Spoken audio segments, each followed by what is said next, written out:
Let me introduce myself. My name is Cameron Hewitt. I work here at the Rick Steves Europe Through the Backdoor offices. And like a lot of us here at Rick Steves, I wear a lot of different hats. My main role is when I'm in the office, when I'm not traveling, I work in the travel guidebook department. As you know, you probably know, we've got about 30 different guidebook titles. All of our guidebooks are updated in person, either every year or every other year. By the way, if there's a date on the cover, you know it's updated every year. If there's not a date, it's updated sometime in the last 2 years. Those all have to be updated and produced and sent to our publishers. It takes a lot of work, and I'm part of a 10-team department that works year-round getting those guidebooks up to date and out on the shelves. But also, like a lot of us here at Rick Steves, I get to travel a lot as well, which is a really fun part of my job. Every year for basically since 1999, I've spent about 3 months traveling in Europe. And when I am traveling, I do one of two things. One thing is I've led a lot of our guided tours through Europe. I'm a tour guide specializing in our Eastern Europe tours. But I also go and do guidebook research. Someone has to go. Someone has to have the very difficult task of going and traveling to all these exotic, glamorous places. And I have to tell you, I can speak from experience. These are the most carefully, thoughtfully, sort of strenuously updated guidebooks that you're going to be able to find in print.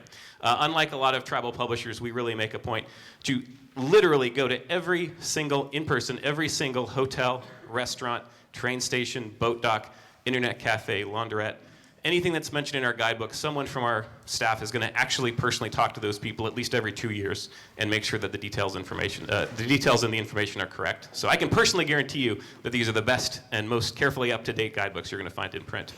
My specialty is Eastern Europe. I'm the co-author of Rick's Eastern Europe, Croatia and Slovenia, and Budapest guidebooks.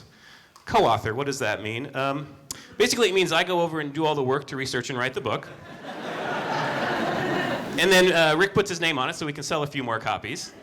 No, seriously, Rick goes every couple of years and kind of checks my work and puts his stamp on it, and it's a wonderful collaboration. It's really a fun thing for Rick to have someone like me who's enthusiastic about places like Bratislava, so that he doesn't have to be, and knows that it's being taken care of, and it's a great opportunity for me to get to know these places that I really love. Even though I'm the Eastern Europe specialist, I also do a lot of guidebook work in other destinations. I'm about to take off in 1 week from tomorrow. And I'll be traveling for 6 weeks. Italy, Germany, Great Britain. Not going anywhere near Eastern Europe on this trip, which is just fine by me. I've written guidebook chapters in Spain, Belgium, England, Turkey, Greece, a lot of different places.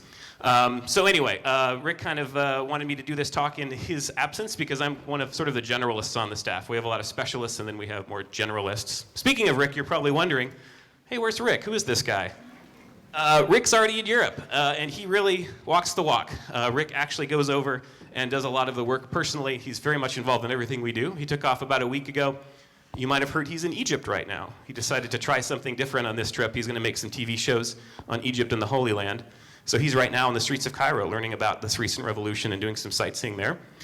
So we'll be getting some sort of messages and blog updates from him in the next coming days and weeks from his time in the Middle East. The nice thing about working at this company, though, is, Rick is obviously our public face, and there's nobody who works harder at this company than Rick. He's really personally involved in everything that we do. But for every Rick, there's 80 really hardworking people who love travel and are just as passionate and capable as Rick is behind the scenes doing a lot of work. And without Rick here, actually, it's kind of fun because the rest of us get to take center stage a little bit. And I hope you get to meet some of these folks as you enjoy our travel festival today. For example, Joan, who's going to be teaching our packing class later today, she teaches our packing light class. She also has some input in designing our bags and our accessories. That's the nice thing about a small company that's staffed with really capable travelers. The guy who sells you your Ireland guidebook at our travel store might just be the person who wrote that Ireland guidebook. We all wear a lot of hats here, and it's a really fun kind of a company to work for. And even though Rick's not here, I think it's safe to say that we have Rick's seal of approval on all the stuff that's going on here today. He's certainly with us in spirit. And with that, I'm going to go ahead and take off. And before we get into the nitty-gritty, I'd like to talk, just to give you a little bit of a snapshot of what is awaiting for you in Europe. Raise your hand if you're going to Europe for the first time, by the way. I'm just curious. Great. All right. I'd say maybe a little less than half. And that's excellent. This talk is really geared not necessarily just for first-timers, but it's just sort of a broad European travel skills. If you've never been to Europe, hopefully this will both inspire you and equip you with some good information. If you've already traveled a lot to Europe, that's okay too. I hope you'll pick up a few additional tips in this talk. There's so much to see in Europe. It's an incredibly diverse continent, as I'm sure a lot of you have discovered, and I'm sure that's why you're interested in going there. So maybe you're going to be heading to the beaches of Spain. While you're there, you can head up to a hill town, enjoy some of the Moorish architecture in South Spain, and some of the fine and really unusual, exciting architecture of Barcelona. Or maybe you'll head up to the northern reaches of Europe, Helsinki, St. Petersburg, Russia, the old town of Stockholm, the fjords of Norway. We're just getting started. You can go to Italy. When a lot of people think of Europe, they think of Italy. The three great cities of Italy, of course. Venice, where I'll be in a week. Florence, the birthplace of the Renaissance. Rome, the eternal city. Head a little bit further south and east, and you get to Greece. You can hike up to the top of the Acropolis in Athens. Maybe you'll head out to a Greek island like Santorini. Or maybe you want a spot of tea. Head up to England. Enjoy some of the thatched roof cottages of the English countryside. Maybe go up to some remote, distant Scottish island. Or just enjoy the changing of the guard right there in front of Buckingham Palace in London. For a little bit of mountain culture, you can head up to Switzerland, neighboring Germany, head to Munich, enjoy some of the great palaces and other museums there. Head up to the Low Countries, the Netherlands, Belgium, the grand main square of Brussels of Belgium. Or maybe you want to do something a little more exotic. Head to Eastern Europe, Poland, Hungary.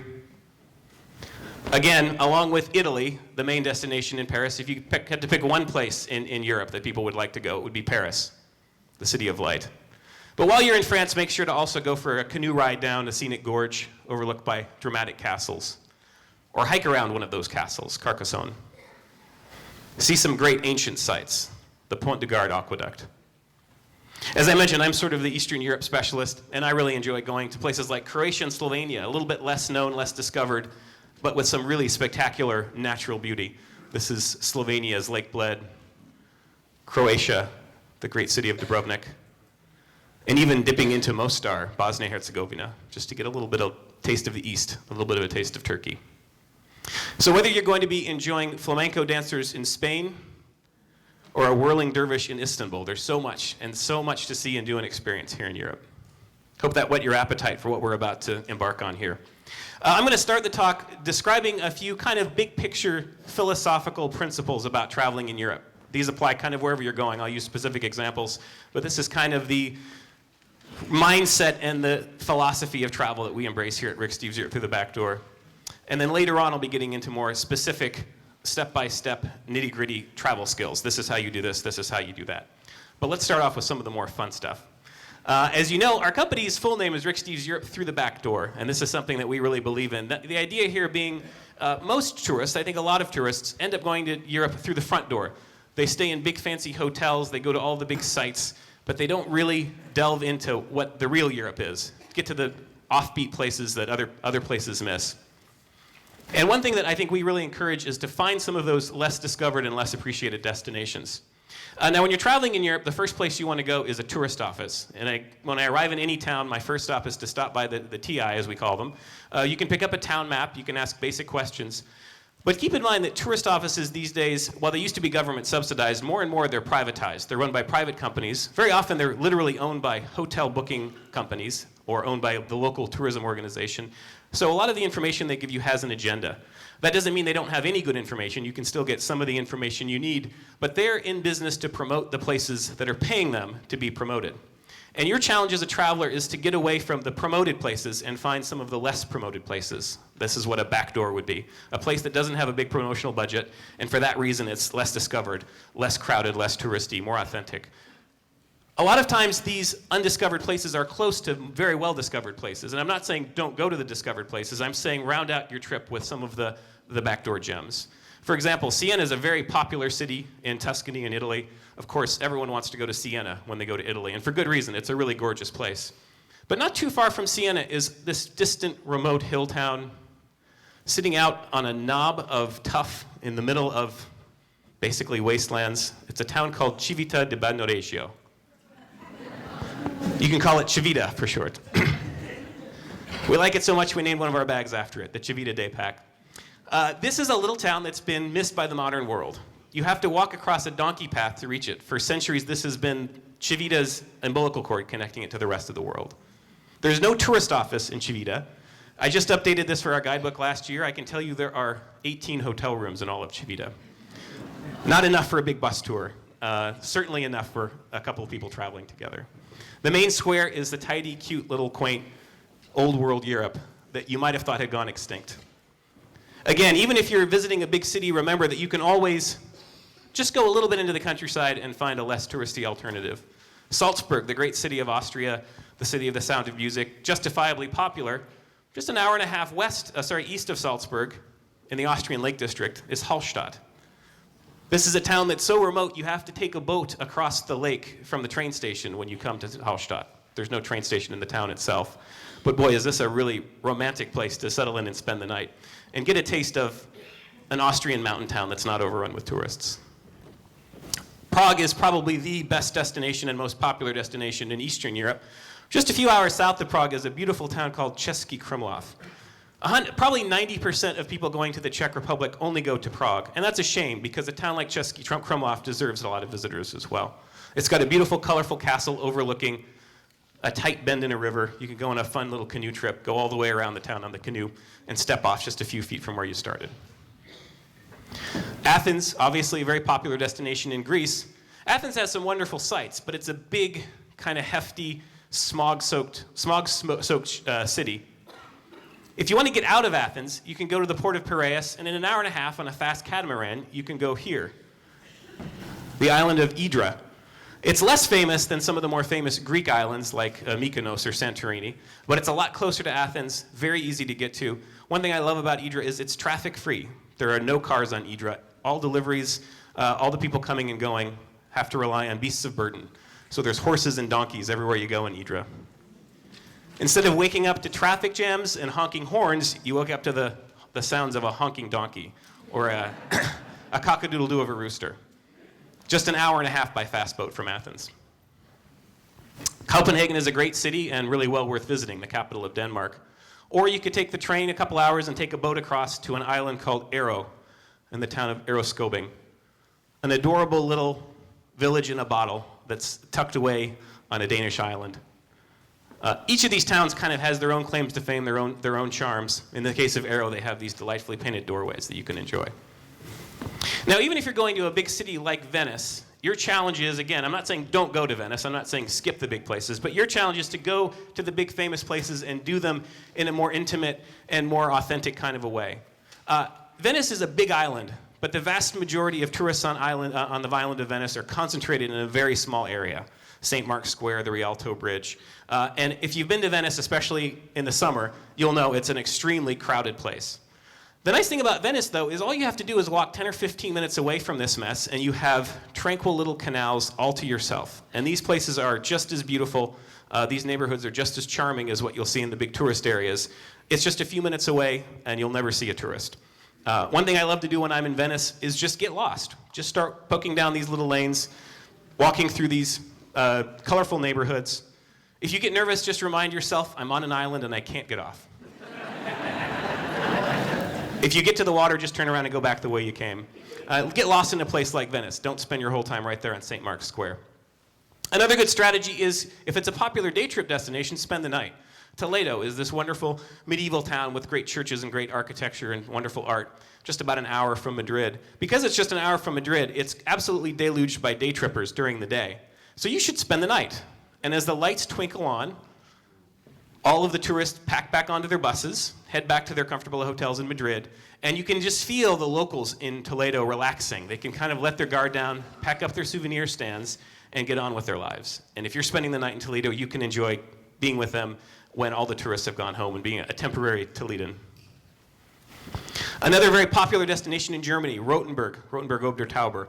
This is sort of the classic, cute, quaint, small town in the middle of Germany, right on the romantic road. It's a great example of a day trip destination, which during the day is absolutely jam-packed. During the day, the bus parking lot that's just outside of town might have 100 tour buses. That's why our tours spend the night in Rothenburg, because after about 5 or 6 o'clock, all those buses pull out, and the only one left is the one with the Rick Steves tour group. And we have this beautiful town all to ourselves. So again, even if you're going to a popular place, there's ways to do it in untouristy backdoor ways. And then there are the really authentic backdoors. These are the places that have been kind of forgotten by the modern world. These are the places that often intentionally just have seemed like they've skipped a few centuries. One of Rick's favorite destinations in Italy is the Cinque Terre. This is a string of 5 towns. Cinque Terre means 5 lands. It's tucked away on the most rugged stretch of the Italian Riviera, literally placed there intentionally to hide out from pirates. These days you can hike from town to town between these 5 towns. The thing about the Cinque Terre, it's connected by the train system, but some of these towns you literally can't even drive to. The town of Vernazza, I'll be going here in a few weeks to update it, and they just emailed me from my hotel and said, just remember, you can't drive to Vernazza. You have to park your car 2 towns away and take the train in. And that's great, because it keeps the big tour groups away. Unless it's a Rick Steves tour group, where we take the people on the train with us, because we really want to make sure they get to spend the night in Vernazza. The point being, it's a popular place. It's gotten a lot of promotion from Rick Steves and is becoming more and more crowded. But it's far less crowded than the more famous Riviera towns, just because it's less accessible. It's kind of like this little historic enclave of the old world Europe. Another great example is in Switzerland, in the Lauterbrunnen Valley. Some of the most famous and most popular ski resorts in Switzerland are right here, overlooking the Lauterbrunnen Valley. But then tucked between the peaks, right across the valley from some of the really famous resorts, is a little village called Gimmelwald. If you've been following Rick Steves, you've heard of Gimmelwald. And because it's been classified as an avalanche zone, they are not allowed to develop. So the next town over is a half-hour walk away. It's called Muren, and it has a lot of big, ugly concrete hotels. It's a very beautiful setting and a nice town, but it's been very developed. It's very resorty. Gimmelwald doesn't have any of that. It's all these kind of beautiful wooden buildings. All the hotels and accommodations are tucked inside 300-year-old wooden houses. So no matter what you do, however you do it, use Rick Steves' guidebook or do some exploring on your own. Find these back doors. Enjoy the big places, and I'll talk a lot today about how you can enjoy the big places, but also make sure to explore other parts of Europe. When you're traveling in Europe, you can be a tourist or you can be a temporary European. And that's something that we really pride ourselves on here at Rick Steves, being temporary Europeans, which means sightseeing is great, but you don't want to just do sightseeing. You want to experience Europe. Look for opportunities to really experience Europe. A lot of people like to go to church every Sunday when they're home. And even when you're traveling, that doesn't mean you have to stop going to church. In fact, it can be a great way to see how local people go to church. St. Peter's Basilica, the most important church in the Catholic faith, the home church of the Pope. It's a great place to do sightseeing, but you can also go to Sunday Mass here. Sit in a pew and watch the sunbeams, the play of light in Michelangelo's Grand Dome. You can do that as someone in the congregation, not as someone who's a tourist. I'm not a Catholic, but when I go to St. Peter's, I become the best Catholic that I possibly can be. I was in Granada, Spain a couple of years ago on Easter. Easter Sunday I woke up, I thought I need to go to church. It's Easter, so I went to the Cathedral of Granada. It was built after Ferdinand and Isabel, the Catholic kings, who also sent Christopher Columbus sailing the ocean blue. After they reconquered Spain from the Moors, they began work on this glorious cathedral. And boy, that's a great place to have Easter Mass. Wherever you go, whether or not you're a religious person, this is the sort of thing you can do to really experience Europe, not as a sightseer, but as a temporary local. In Barcelona, on Sundays, probably more interesting than going on inside the church is what's going on in front of the church. They have this wonderful custom called the Sardana dance. Now, if you go to Barcelona, people there will tell you very quickly, we are not in Spain, we are in Catalonia. Catalonia is a very proud, independent region that's part of Spain officially, but they're actually making more and more moves to even potentially separate as their own country. I'm not sure it'll happen, but that just gives you a sense of the independent spirit in Catalonia. And one of the symbols of Catalan pride is every Sunday morning in front of the Barcelona Cathedral, people walk up, and it's not performers, it's not people wearing costumes, it's everyday people walk up, they join hands in a circle, they put their stuff in the middle to kind of keep an eye on it, and they dance the Sardana dance, around and around in a circle. They set up an orchestra on the steps of the cathedral. It's a beautiful, beautiful, wonderful experience. I was in Barcelona just a year ago, working on our new Barcelona guidebook, which just came out. And I walked by the church Sunday morning, and this was going on, and I stood and watched for a few minutes, thinking, well, this is a great tourist attraction. And then someone walked up to me and said, do you want to join in? Come, I'll show you how to do the Sardana dance. You can experience Europe. You don't just have to be a passive sightseer. If you're in Budapest and you want to relax after a busy day of sightseeing, go to the thermal baths. Now, I know what you're thinking. Don't worry. You can keep your swimsuit on the whole time. Budapest has 24 of these beautiful thermal baths And it sounds intimidating. You think, do I really want to go and sit in a hot sauna with a bunch of Hungarians, right? But it's a lot more. It's a lot more interesting. It's a lot more accessible. It's a lot more enjoyable and a lot more relaxing than you might expect. It's basically like going to your hometown water park, except the water is 100 degrees. You're surrounded by gorgeous Baroque domes, and everyone around you is a pot-bellied, Speedo-clad Hungarian. So it's a cultural experience, and it's relaxing, and you can call it sightseeing. Experience Europe. For extra credit, you can join the guys playing a game of chess. These experiences are all over Europe. Everywhere you go, there's a place or a thing you can do that will help you feel like a temporary European. Go on a luge ride if you're in the Alps. In the Mediterranean world, join the evening promenade. In all Mediterranean cultures, in Spain they call it paseo, in Italy they call it passeggiata, in Croatia they call it corso. This is this phenomenon in Mediterranean cultures where it's hot and steamy. In the evening, just after the sun sets, people go out to a particular place in that town and they promenade. They just simply walk back and forth, saying hello to their neighbors, licking an ice cream cone. This is this wonderful Mediterranean custom. You can join it. When you get to a town, ask your hotel, where's the passeggiata? And then at 7 o'clock, go to that place, and you'll be immersed in Europe. If you're in Ireland, enjoy some traditional music in a pub. My favorite Ireland sightseeing experiences have always been these musical evenings where you go and hear wonderful world-class music played by a few people in a simple pub. If you're in Istanbul, hop on a commuter ferry across the Bosphorus and go to Asia for the day. This was one of Rick's favorite experiences in Istanbul. You can ride one of these commuter ferries and step off. You're the only American on the boat, and then you have a few hours in Asia to poke around and see how people live there, and then hop on the ferry, and 15 minutes later, you're back in Istanbul on the European side. You never know what you're going to find when you go exploring in some of these places. So again, experience Europe. Part of Experience Europe is connecting with local people. This may be obvious, but look for ways where you can really get to know Europeans. And something that I really love about Europeans, I think they do really well, is they find their calling in life and they do it with gusto. And they have this incredible enthusiasm and passion for whatever it is that they do. So for example, in the little Italian hill town of Montepulciano, there's a guy named Adamo. Adamo works at the local winery there, and he is extremely passionate about wine. And he will talk with you for 15 or 20 minutes describing the merits of all the different wines, even though he doesn't speak a word of English. And the amazing thing about Adamo is you can understand almost everything he says because he's such an expressive communicator and his passion comes through for his work. Right across the street from Adamo is a buddy of his, still in Montepulciano, a guy named Cesare.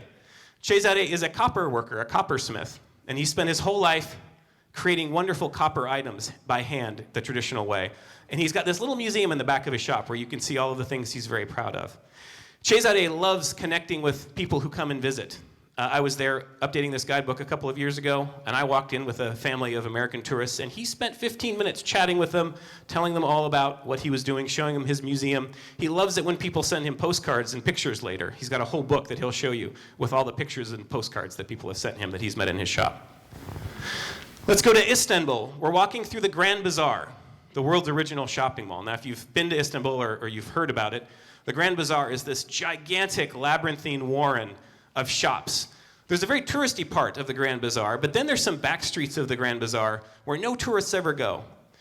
You can wander into these back streets. You're perfectly welcome and safe. It just doesn't look like a place a tourist would want to be. But if you walk around a little bit, you'll walk by the shop of this guy, Ayhan. They call him Ayhan the Master. He'll, without speaking English, he'll wave you into his shop and he'll say, let me show you what I'm doing. He's a goldsmith. And all day long, little kids deliver little packets of gold dust and gold shavings left behind by jewelers. And Ayhan collects them, and when he has enough, he melts them down into a little gold brick, so it's actually useful and sellable. And it's fun. You can actually watch Ayhan make one of his gold bricks. This is not a tourist attraction. We do tell you in our Istanbul guidebook how you can do this, but it's not really a tourist attraction. You don't have groups coming to see this. This is a real person who's working his job in Europe. Pascal, he loves making cheese. He lives in a very small village in Switzerland with a very famous name, Gruyere. This is the town where they make the rich, buttery Swiss cheese called Gruyere. And Pascal spends his life making Gruyere cheese. You can go and see him actually at work, pressing his curds into a little mold and see the whole process as it goes through. Dubrovnik, Croatia is a wonderful town with lots of little B&Bs tucked in the upper streets. These are two guys who are in my guidebook, and they are neighbors. They live across the street from each other. Coincidentally, they're both named Pero, so I just call them the Peros. For the record, this is Pero 1 and this is Pero 2. That's what I call them because I met this one first. But Pero and Pero, not only will they give you a good value accommodations for less than $100, you can stay with your own private bathroom and air conditioning and satellite TV, just a couple steps above the main drag of the old town of Dubrovnik. But they love to hang out with people. They'll come out and have breakfast with you, sitting out on this glorious main drag of Dubrovnik. Juan at the Boqueria market in Barcelona loves to cook up tapas at his restaurant and loves to flash a thumbs up for any passing tourist and photographer. Again, are these tourist attractions? Well, they're in the tourist industry, but they're real authentic people who are really proud of what they do. Try to find these people and connect with them. Wherever you go, you're going to find somebody who's just really enthusiastic about introducing you to their slice of Europe. How do you find these experiences? Well, some of them are in the guidebook, but better yet, just stop the car at an interesting place, get out, walk around, and talk to the people that you meet. Try to make friends. Force yourself to be an extrovert. I'm actually a very introverted person, but when I'm in Europe, I really force myself to be an extrovert, and I have much better travels because of it. If you see a bunch of Englishmen enjoying a game of croquet in an idyllic English countryside, pull over and ask them if you can play with them. If someone's playing boules in France, it's the same thing. They'll be really kind of, at first, a little shocked, but then very charmed that this American from halfway around the world is taking an interest in them. If you're in Switzerland, talk to this woman about her cows that she processes in ceremonial every September down from the fields and back into town. Again, all over Europe, there are wonderful people, each who has their own specialties, their own stories, their own experiences, and they're very eager to get to know you. They're very happy that you're taking an interest in the place where they live. Rick has a philosophy. He says, you know what? Again, force yourself to be an extrovert. If you see a bunch of old guys sitting on a bench, ask them to scoot over.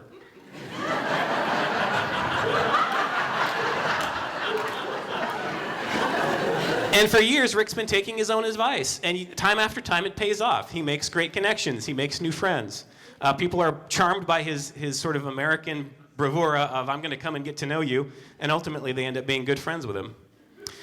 If you start looking at Europe this way, you'll see cute old guys sitting at tables everywhere who are just dying to have you come ask to sit with them. There are benches waiting for you all over Europe if you're interested in connecting with the people, connecting with the locals. Now, America, something that we've got a Europe beat on for sure is we have great natural wonders, right? America, if we have anything, we have spectacular natural wonders. When Europeans come to America, you know, they want to see New York City and Disney World and Las Vegas. Once they've seen that, they want to go to our national parks. We have breathtaking natural sites. But you know, Europe has their own special natural sites, and the thing that's unique about Europe's sites is they're very accessible. They're easy to reach. They're not that far out of your way. This woman looks very rugged, doesn't she? You can imagine she trudged up a hill, hiked up to sit out on this perch. What you don't realize is she's 10 steps away from a revolving restaurant, looking out over the Swiss Alps, loaded with little old ladies who hiked up on the cable car wearing their high-heeled shoes for breakfast. And from this viewpoint, you can get a good orientation to the surrounding mountains, and then you can go on a fantastic hike, literally tight-roping on trails between spectacular cut-glass peaks. For $20, you can get on a cable car and zip up here in about 15 minutes. Again, beautiful natural wonders in Europe, very accessible. And you know, these really distant, remote, kind of off-the-beaten-path places are also where the traditional cultures of Europe really thrive. So if you want to see this kind of cow culture in Switzerland, you have to go to these little villages like Gimmelwald that are a little off the beaten path, but still well-connected ultimately with trains and lifts. Now you can hike or frolic all the way across the Alps, from France all the way to Slovenia. And all along the way, you've got these spectacular mountain vistas.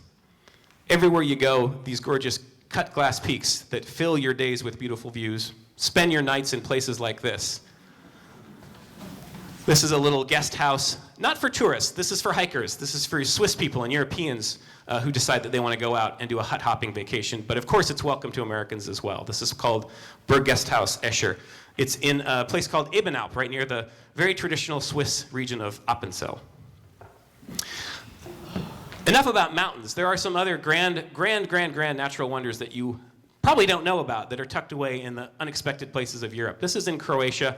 It's about 2 hours from the capital. It's really about 2 hours from everything. It's in the middle of nowhere. It's called Plitvice Lakes National Park. Basically, it's a Grand Canyon filled with 16 terraced lakes, all connected by gorgeous waterfalls. and ingeniously linked by a series of trails and boardwalks that literally get you close enough that you can feel the spray. I've never seen a place that's so beautiful and so easy to experience. Once you get there, you can drive there, take the bus. In 3 hours, you can see views like this, 3 hours all the way, and then you've seen what there is to see, and you can move on that same day to hit the beaches. Some of the trails literally go up the middle of a waterfall. These natural wonders are hiding out everywhere in Europe. You just have to do a little research, figure out what your interests are. You could go from the fjords of Norway down to the fjords of Montenegro.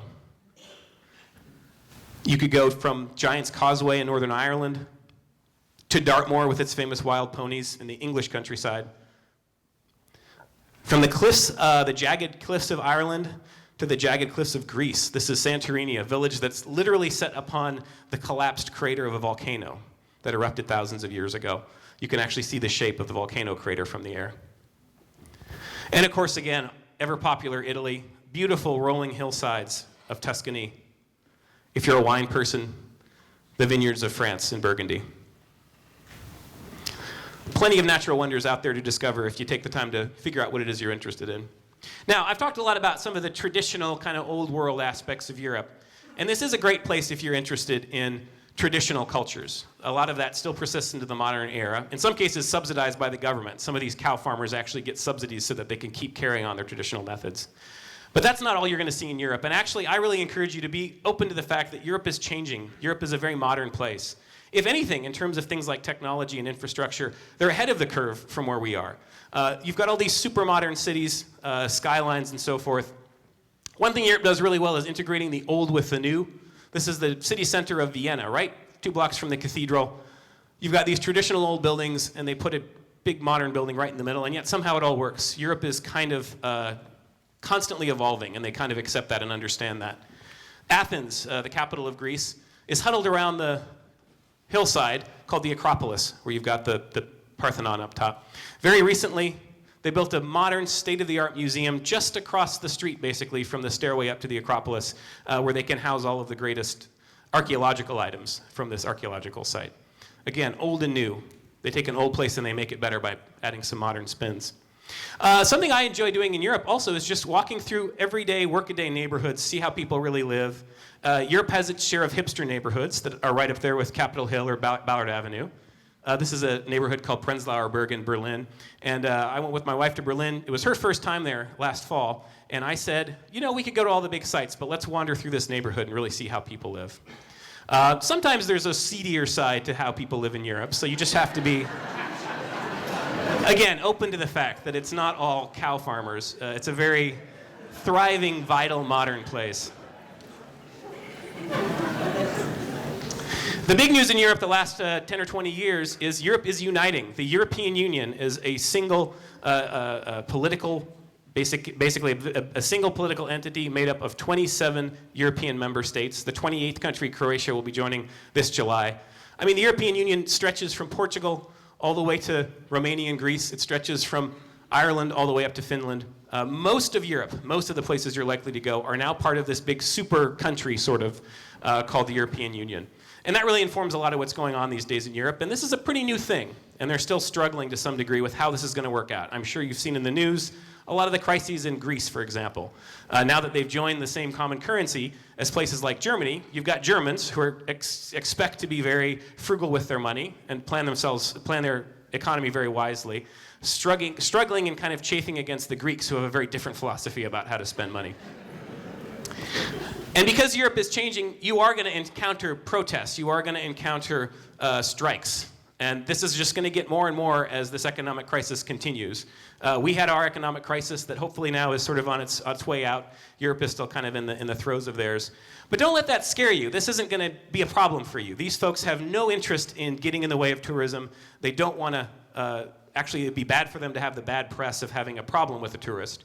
But what's unfortunate that's happening is in a place like Greece, people see this in the news, and then they're afraid. They're afraid to go to Greece. They think, wow, this is not the time to go to Greece. Well, I'm here to tell you, maybe this is the time to go to Greece, in fact, because a lot of people are saying that. Occupancy is down. You can get some great deals on hotels, and the people are very appreciative for those who are still coming. You're going to be safe. There might be some strikes. There might be a boat that's canceled that you have to wait 6 hours and take the next boat. Oh, darn, I have to spend another 6 hours on this Greek island. If you're a flexible traveler, you can kind of flex with that. But ultimately, don't be intimidated by all this news you're hearing about crisis in Europe. It's a very safe and welcoming place still to travel. And no matter what goes on throughout the time that I've been traveling in Europe and long before that, no matter what is going on, the essential charm of Europe persists, regardless of the current political situation. I want to talk a little bit about history. I'm kind of an armchair historian, and that's partly because I've seen again and again that understanding history brings so much meaning to your travels. It makes a huge difference in understanding what it is that you're seeing. Here's a great example. In Germany, really all over Europe, but especially in Germany, you see all of these castles, and you might just say, oh, there's another beautiful castle. But what you don't realize maybe is when you're looking at castles, you're looking at feudalism. You're looking at the Middle Ages of Germany. In the Middle Ages, Germany, a country about the size of Montana, had 300 separate little city-states and two-bit dukedoms and fiefdoms. And each of them had their own weights and measures and their own taxes and so forth. So when you see a castle like this or two castles like this, you can see, I see, so this was where there was a border of some sort. There's a castle on the hilltop and a castle down in the river. That's a very effective way to levy taxes, to levy tolls. If someone wants to come on the Rhine River past this castle, they're going to have to pay. And unfortunately for that merchant, for that trader, they're going to have to go through a dozen different little city-states and pay a dozen different tolls as they go. Understanding that history, these things become more than just pretty castles. And every castle you go to in Europe has a different story. Each castle has its own stories about the kind of the local dukes and eccentric damsels that used to live here. So as you travel through Europe, make sure that you try to understand the story behind some of these things, in addition to just enjoying how beautiful they are. This can also really help you understand when something is different.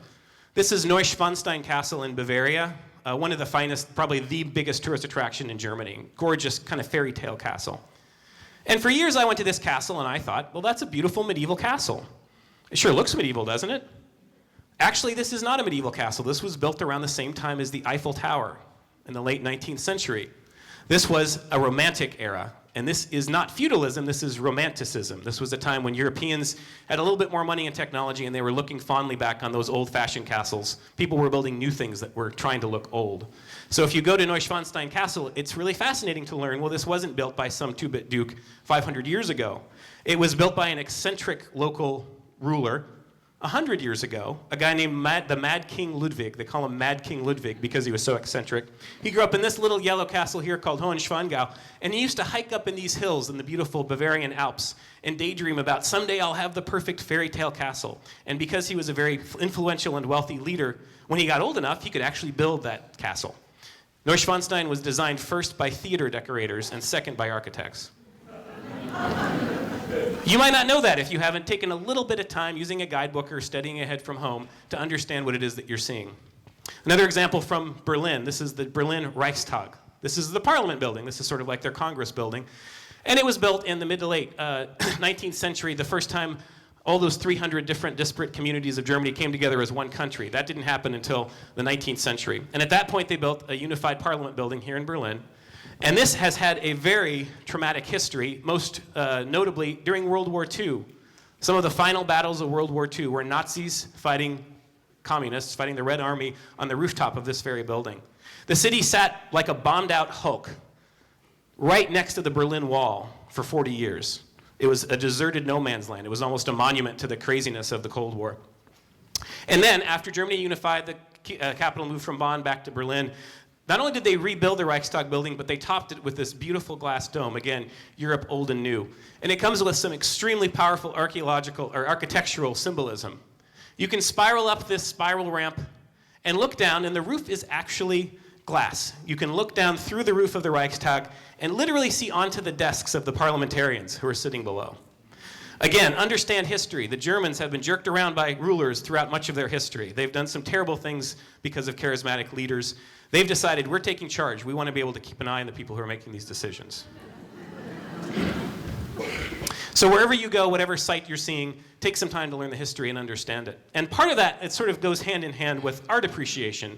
There's a fine line between history and art appreciation. But again, you can go to museums and say, well, there's Michelangelo's David. Wow, that's famous. I've seen that before. Great. Now I've actually seen it in person, and I can go. But take a minute to pause and think about what this is. The first few times I saw David in the flesh, I thought, wow, that's a pretty impressive sculpture. Well, it's more than an impressive sculpture. This is a symbol of the burgeoning Renaissance. It was carved just after the year 1500. This was a whole new way of thinking. First of all, David, I never really knew David is the David of David and Goliath. If you don't study up, you might just think it's some guy named David. No, this is the humble shepherd boy who was the only one willing to go out and fight the giant Goliath. And when you look at the statue, you realize this is more than just a nice physique. He's got a sling that he's about to use to hurl rocks at the giant, slung over his shoulder. And look at this hand. He's holding rocks in this hand. He's about to put them in that sling and hurl them toward the giant. And notice that this hand is really highly developed. You can see every vein. It's charged with the power of God in those stones. Only with the power of God is David going to be able to slay this giant Goliath. When you're looking into the eyes of David, you're looking into the eyes of Renaissance man. You can see the confidence of humanism in the Renaissance. And the people of Florence, who after 1,000 years of dark ages, are finally coming out of that cocoon. They're going back to the ideals of the Roman times, when there was great civilization and great art. A particularly fitting symbol for the people of the Renaissance, the people of Florence, because they saw themselves facing down all of this brutish Dark Ages thinking, like Goliath. And they're the David. They're the people who are believing in the power of man to, with the help of God, supersede all of those things. If you didn't understand all that, you'd just say, wow, that guy is really good looking, and then go on to your next site. Take some time to learn these things. Use a guidebook so that you can really appreciate what it is that you're seeing. One of the greatest museums in the world is the Louvre in Paris. And I got to tell you, there's a lot to see in the Louvre. You could spend days seeing it. You could just join the paparazzi snapping pictures of the Venus de Milo. But if you're not careful, you can get exhausted. You can just become another victim of the Louvre. Keep your sightseeing focused in a place like that. Know what it is that you want to see. Be surgical in going and seeing it and getting the information and making sure you understand it, and then move on to the next thing. You don't have to see everything in the Louvre. See just the things that are really important. And understand their significance to the greater history. Now, we've got a lot of great guidebooks. This is one of my favorites. This was written by Rick and Gene Openshaw, who's this great guy who does a lot of our writing on art and history, an old friend of Rick's. Europe 101. This is your crash course in European art and history to help you appreciate all these things in their historical context. This is written for people who fell asleep in their art history classes before they realized they were going to Europe. And now they're going to Europe, and they want to be sure they know the difference between Gothic and Romanesque and Renaissance. And this is the place where they find all of that. Speaking of which, it's just generally a good idea to equip yourself with good information. Find a travel information source with a philosophy that agrees with yours, and take advantage of the information that they have. Europe is crowded. It can be a real drag to show up at some of the great sites of Europe and find it completely jammed with people.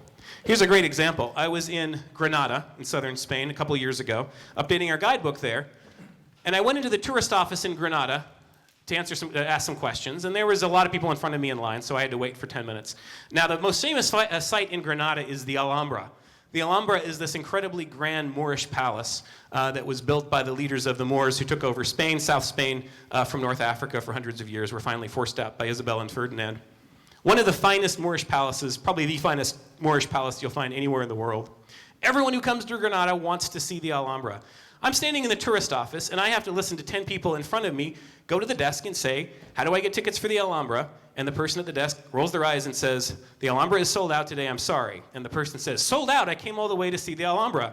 And the person at the desk says, yeah, I'm sorry, it's sold out. So that person leaves disappointed, and the next person comes up. Hey, how do I get tickets for the Alhambra? If these people had been reading their guidebook, they would know that there's lots of ways to get tickets for the Alhambra, but you have to do it ahead of time, because if you show up on the day of, it could be sold out. When you make your hotel reservation, you can say, please book me tickets for the Alhambra for this day and time. You can go on a website or call a phone number and book with your credit card. You can go to an ATM in Barcelona and book tickets for the Alhambra for a week later. There's so many ways to get these tickets ahead of time, but if you don't have a good guidebook and don't know that, you're going to be one of those tourists who kind of stumble up to the desk and say, how do I get tickets, and then walks away disappointed and wish you hadn't come all the way to Granada. This applies to places all over Europe. Florence, the Uffizi, the greatest museum of Renaissance artwork anywhere. Now, when you go to the Uffizi courtyard, it won't look like this. It'll look more like this. There are literally 5 different entrances to the Uffizi, depending on what kind of tickets you have, whether you're in a group, whether you have a reservation. It's a mess. It's a mob scene. If you have a good guidebook, you'll know, okay, again, I can book my hotel and at the same time say, can you please get me Uffizi tickets? You can go online, you can call a phone number, you can drop by a ticket booking office the day before. There's so many ways to get advance tickets. And believe me, you don't want to be at the end of a line of 100 people that takes an hour to get into the Uffizi when you could have so easily in 2 minutes booked it online before you left on your trip. Now, sometimes it's not about pre-booking, it's just about being smart. At Rome's famous Colosseum, this is the line for buying tickets. It's not the line for going inside. These are people who just showed up and said, let's go to the Colosseum. If they had their guidebook, they would realize the Colosseum is actually on a combination ticket that also includes Palatine Hill, which is a 2-minute walk away. There's never a line at the ticket office for Palatine Hill. All you have to do is walk 2 minutes over to Palatine Hill, say, I'd like the combo ticket. You get the combo ticket, walk right back across the street, and you can go to the head of this line and go through the security checkpoint, and you're in the middle of the Colosseum. It's amazing how many people don't take the time to learn how to avoid lines like this. The Eiffel Tower. Obviously, if you're going to Paris, you think, well, I'd love to go up to the top of the Eiffel Tower. Well, if you show up without reservations, you're going to be at the end of this line.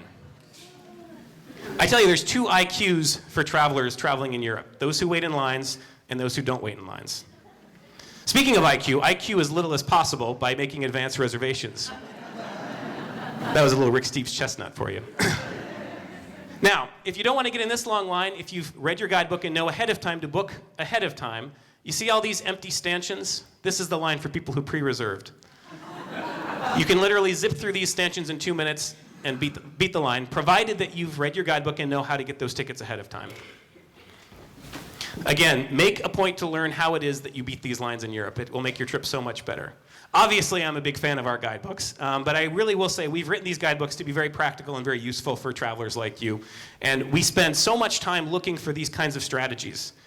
In addition to all the other stuff we do, our main goal when we're updating a guidebook is how can we make people have a better experience? How can we have them give them savvy tips that help them beat the lines and have a more meaningful experience? All of our guidebooks are 20% off today, and I'll just quickly explain to you the differences, because people get confused sometimes about how the different guidebooks work. We have country and regional guidebooks, like Italy, for example. Italy, Germany, Spain, France, and so forth. We also have city guidebooks, like Paris, Rome, Florence, Venice. The Paris information in the Paris guidebook is greatly expanded from the Paris information in the France guidebook. Now, if you're going to France and only spending 2 days in Paris, you can just get the France guidebook and get 100 pages on Paris. If you're going to go to Paris for longer than that, or you really want more detail, you can get 500 pages on Paris by picking up our Paris guidebook. The things that we add are mostly museum tours and neighborhood walks. So we have 2 pages on the Louvre, for example, in our France guidebook. We have 20 pages on the Louvre in our Paris guidebook, a painting-by-painting self-guided tour. So if you're debating which of these books to get, I would say if you want those tours, or if you're staying for more than a couple of days, pick up the city guidebook. If you just want kind of the basics, you can pick up the country guidebook. We also have a new book, which I don't have here. There's a new style of book called Snapshot. You'll see them over in our travel store. Snapshot, for example, Cinque Terre. And you'll know it's different because it has a little different color and it has the word snapshot on it. The snapshot books are just excerpted from the country guidebook. There's no extra information. Okay, so if you want to go to Scotland, instead of buying the whole Great Britain guidebook, which is this thick, you can buy the snapshot, which is this thick. So it's just designed for your convenience if you don't want all of that information.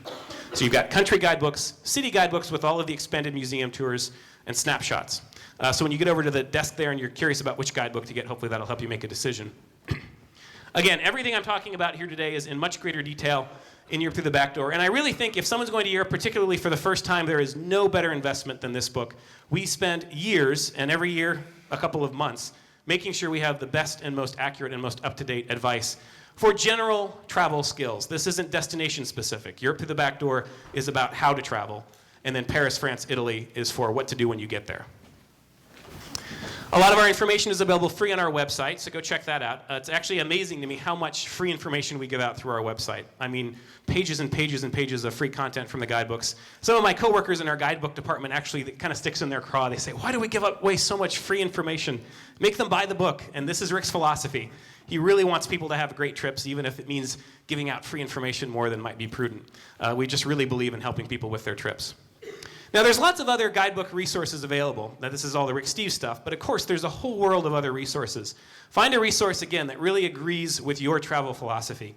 Really popular right now, I don't have to tell you, TripAdvisor and other kind of review booking sites. I actually have kind of mixed feelings about TripAdvisor. I use TripAdvisor all the time. I think it's a great addition to using a good guidebook.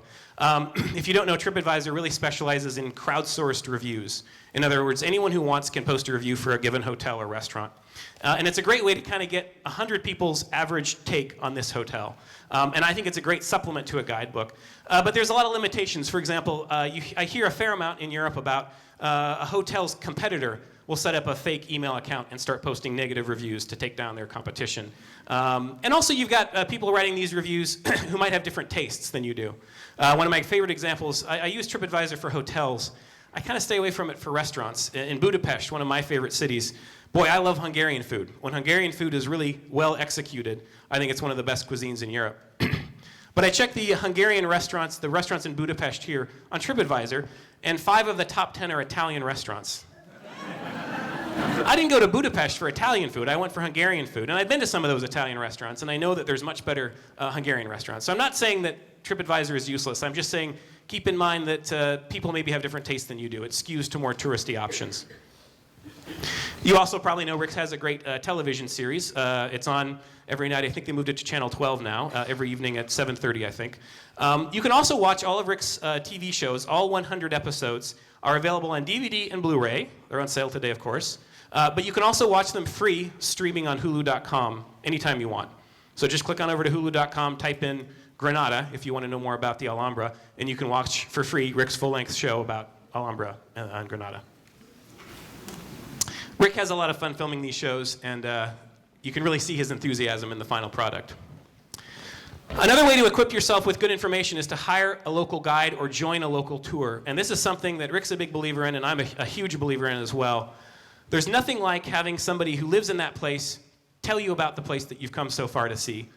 You can join a regularly scheduled tour. Every town has tours that leave at 9 o'clock, and you pay 10 or 15 euros, which is about $13 to $20. And you get a very experienced local guide who can really tell you what there is to see in that town.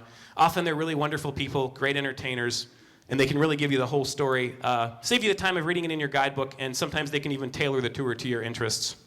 Hiring a local guide is a great option as well. It sounds like it might be expensive, but you know, you can hire a local guide for 3 hours, depending on where you are in Europe, for maybe $100 to $200. Now that sounds like a lot, but if you're traveling with a group of 4, if you split $150 4 ways, that's cheaper than a big bus tour around London. So it can actually be a great value, and the nice thing about hiring a local guide is they can tailor the tour to your interests, and you get their personal stories. Here's a great example. The city of Prague has this great grand main boulevard called Wenceslas Square. I'm walking around Wenceslas Square, kind of at the bottom of the square, with my friend Hansa. Hansa's a registered local guide in Prague. He actually writes our Prague guidebook, but you can also hire him or one of his friends privately to be your guide when you come to Prague. I walk by this plaque on the wall at the bottom of Wenceslas Square. I don't even pause. Hansa says, now hold on a second, let me tell you about this. Let's look at this here. 17/11/1989, November 17th, 1989. What was going on in 1989 in Czechoslovakia? The end of communism, right? This was a month after the fall of the Berlin Wall. But at this point, Czechoslovakia was still a communist country. It just so happens this was the day of a celebration of a very popular Czech writer. It's kind of the youth writers' day. So all of the kids in the town, all the students, showed up for a big festival celebrating this writer. At the end of the festival, all of these teenagers said, you know what, we're just fed up with this. We're inspired by the Berlin Wall coming down. We're tired of this communism. Let's go and have a protest on Wenceslas Square. They started walking through town. They walked along the river. It was about 1.5 miles. Walked along the river, went up a modern street. Next thing you know it, they're coming down this arcade, this building that's closed off on all sides. And all of a sudden, they're surrounded by the riot police. The communist government had found out this was happening, and they sent out their troopers. The students were terrified, because here you have these riot police with these big batons threatening them. They held open their hands like this. They flashed the peace sign. We're unarmed. We're defenseless. Please don't hurt us. The only way, because they were closed in, the only way they could get out was to run down this gauntlet of riot police who were hitting them from both sides on batons. The teenagers were running as they were getting slammed by these riot police.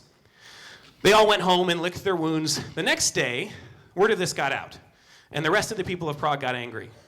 And first it was the teachers of those students and their parents and local theaters heard about this and said, this isn't right. We're going to go on Wenceslas Square and protest what we heard happened to our kids last night. So there was a big protest the next day, and the next day it was bigger. And the next day it was bigger. And soon hundreds of thousands of people from all over Czechoslovakia were filling Wenceslas Square. And after 10 days of this, the communist government literally voted itself out of existence.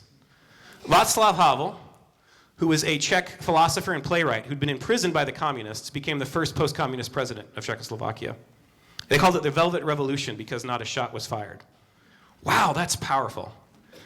It's even more powerful when you're hearing it told by Hansa, who as a 12-year-old kid was with his sister that night being hit by those riot police. If you have a good local guide, you can actually talk to someone about history from the perspective of that person who experienced that history. This is a really amazing way to connect with Europe. If you don't want to hire your own local guide, there's lots of other options. Most museums let you hire a audio guide for a couple of bucks, maybe $5. You can take an audio guide, which gives you a painting-by-painting tour of that museum. Another great option is an audio tour. Rick has produced this really wonderful series. Now, this isn't a sales pitch because this is free. Rick has produced this really wonderful series of free audio tours. There's nothing that you have to pay for, covering all the great sites in the great cities of Europe: Paris, London, Rome, Amsterdam, Venice, Athens, a few others. You can go on ricksteves.com, or you can download Rick's app, Rick Steves Audio Europe, and you can download all of these free, whatever you want for free. It's basically our museum tours from our guidebooks, except you have Rick reading them in your ear, so you don't have to be fumbling with a guidebook. It's a really wonderful way to take with you before you go, download them on your iPhone, and then you don't even have to think about it. You walk into St. Mark's Basilica, and you can just flick on the audio tour, and you can get a great tour. Rick does those. You can get other audio tours from other companies as well if you'd like. Also included in this free audio content on our Rick Steves Audio Europe app and on our website, free interviews from Rick's radio show. You may not know, Rick has a radio show that is on every Saturday afternoon here in Seattle. We have podcasts and other excerpts from these radio shows that you can listen to anytime you want for free. Now, all of this stuff I've been talking about sounds great, but you have to be realistic about your budget. I'm not going to tell you that Europe is cheap. Europe is a pretty expensive place to travel. It's not as expensive as it was a few years ago. The exchange rates come down a little bit, but it's expensive. So be realistic about how you want to set your priorities. It's not a bad value. You get what you pay for.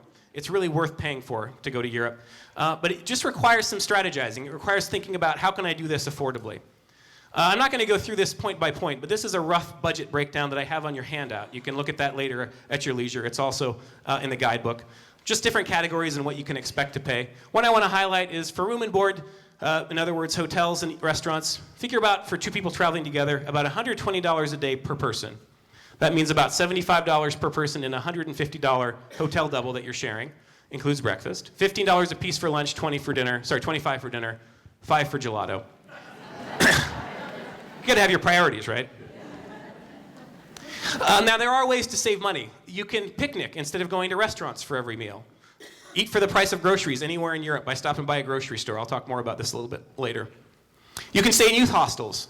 Instead of staying in a hotel, you can stay in a shared room in a youth hostel for $25 or $30 instead of $100 or $150 for the room.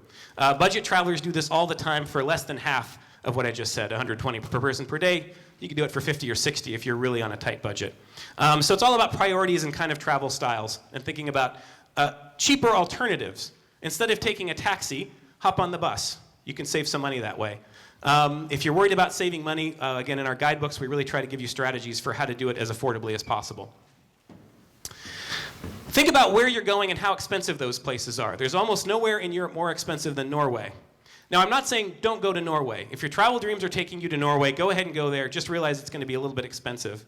But if you're going to several places, one strategy is to go really cheap in the places that are expensive, and then splurge when you get to places that are cheap.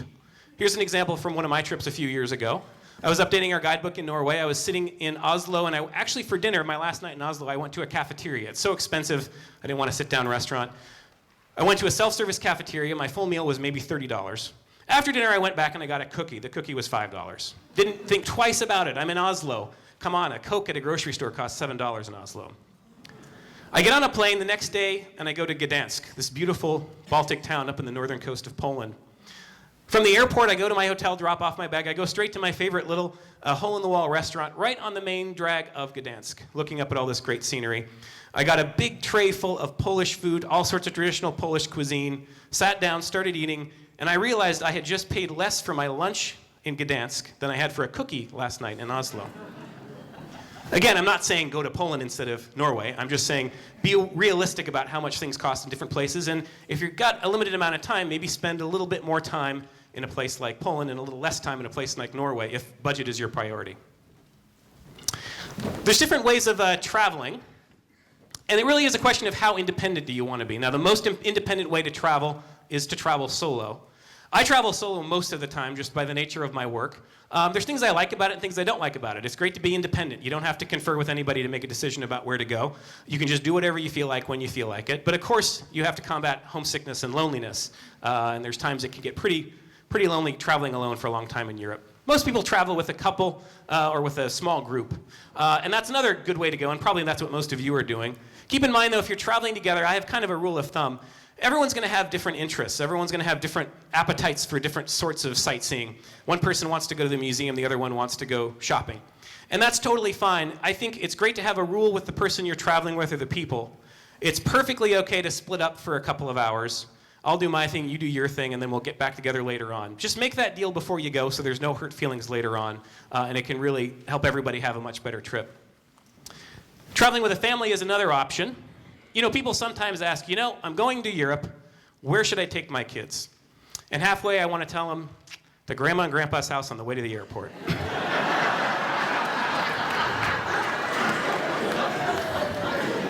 Now, traveling with a family can be wonderful, and it can be incredibly broadening for the kids. Just be realistic. You're going to pay twice as much to see half as much if you're traveling with a family. You have to rent a big car instead of taking a cheap train, for example. One strategy if you're taking families, taking a kid, give your kid an allowance every day. It helps them kind of understand the local economy and economize a little bit and figure out how to budget. And then also, as a condition for that allowance, make them keep a journal. This is something they're going to prize for the rest of their lives. They don't know it now, but 20 years from now, they're going to find that journal and remember their first trip to Europe. That's a great way to make sure your kid has a really wonderful experience when they go to Europe. Another option, of course, is to go with a group, to go with a tour. As I'm sure you all know, we have lots of great tours here at Rick Steves. We have, I think, 40 different itineraries. We're going to take 15,000 people to Europe this year on our tours. Now, there's a lot of pros and cons, like other types of travel, with going on a tour. You could get stuck in one of these traps where you're following around a guide with a color-coded paddle walking through the streets of Europe. You've seen these groups maybe in Europe, 50 people cramming around a guide, not being able to hear. Rick actually used to lead these kinds of tours 30 years ago, and from doing that, he learned that there's better ways to do it, and he's been inspired to create a different type of tour. Let me tell you what's sort of unique about Rick Steves tours. For one thing, we have small groups. Our groups are capped in the mid-20s usually. Most tours will have 24, 26, maybe 28 people. That lets us be smaller, more mobile. It lets us stay in smaller hotels that the big tours can't. It lets us eat at smaller restaurants that the big groups can't. It lets you stretch out on the bus. 25 people on a 50-seat bus means everybody can stretch out. We have excellent guides on our tours. We have really a wonderful array of more than 100 different tour guides who are just so passionate and so expert about their destination. Whether it's Colleen here leading you through Greece, or it's Helka leading you through Hungary, or Ben who takes you to Croatia.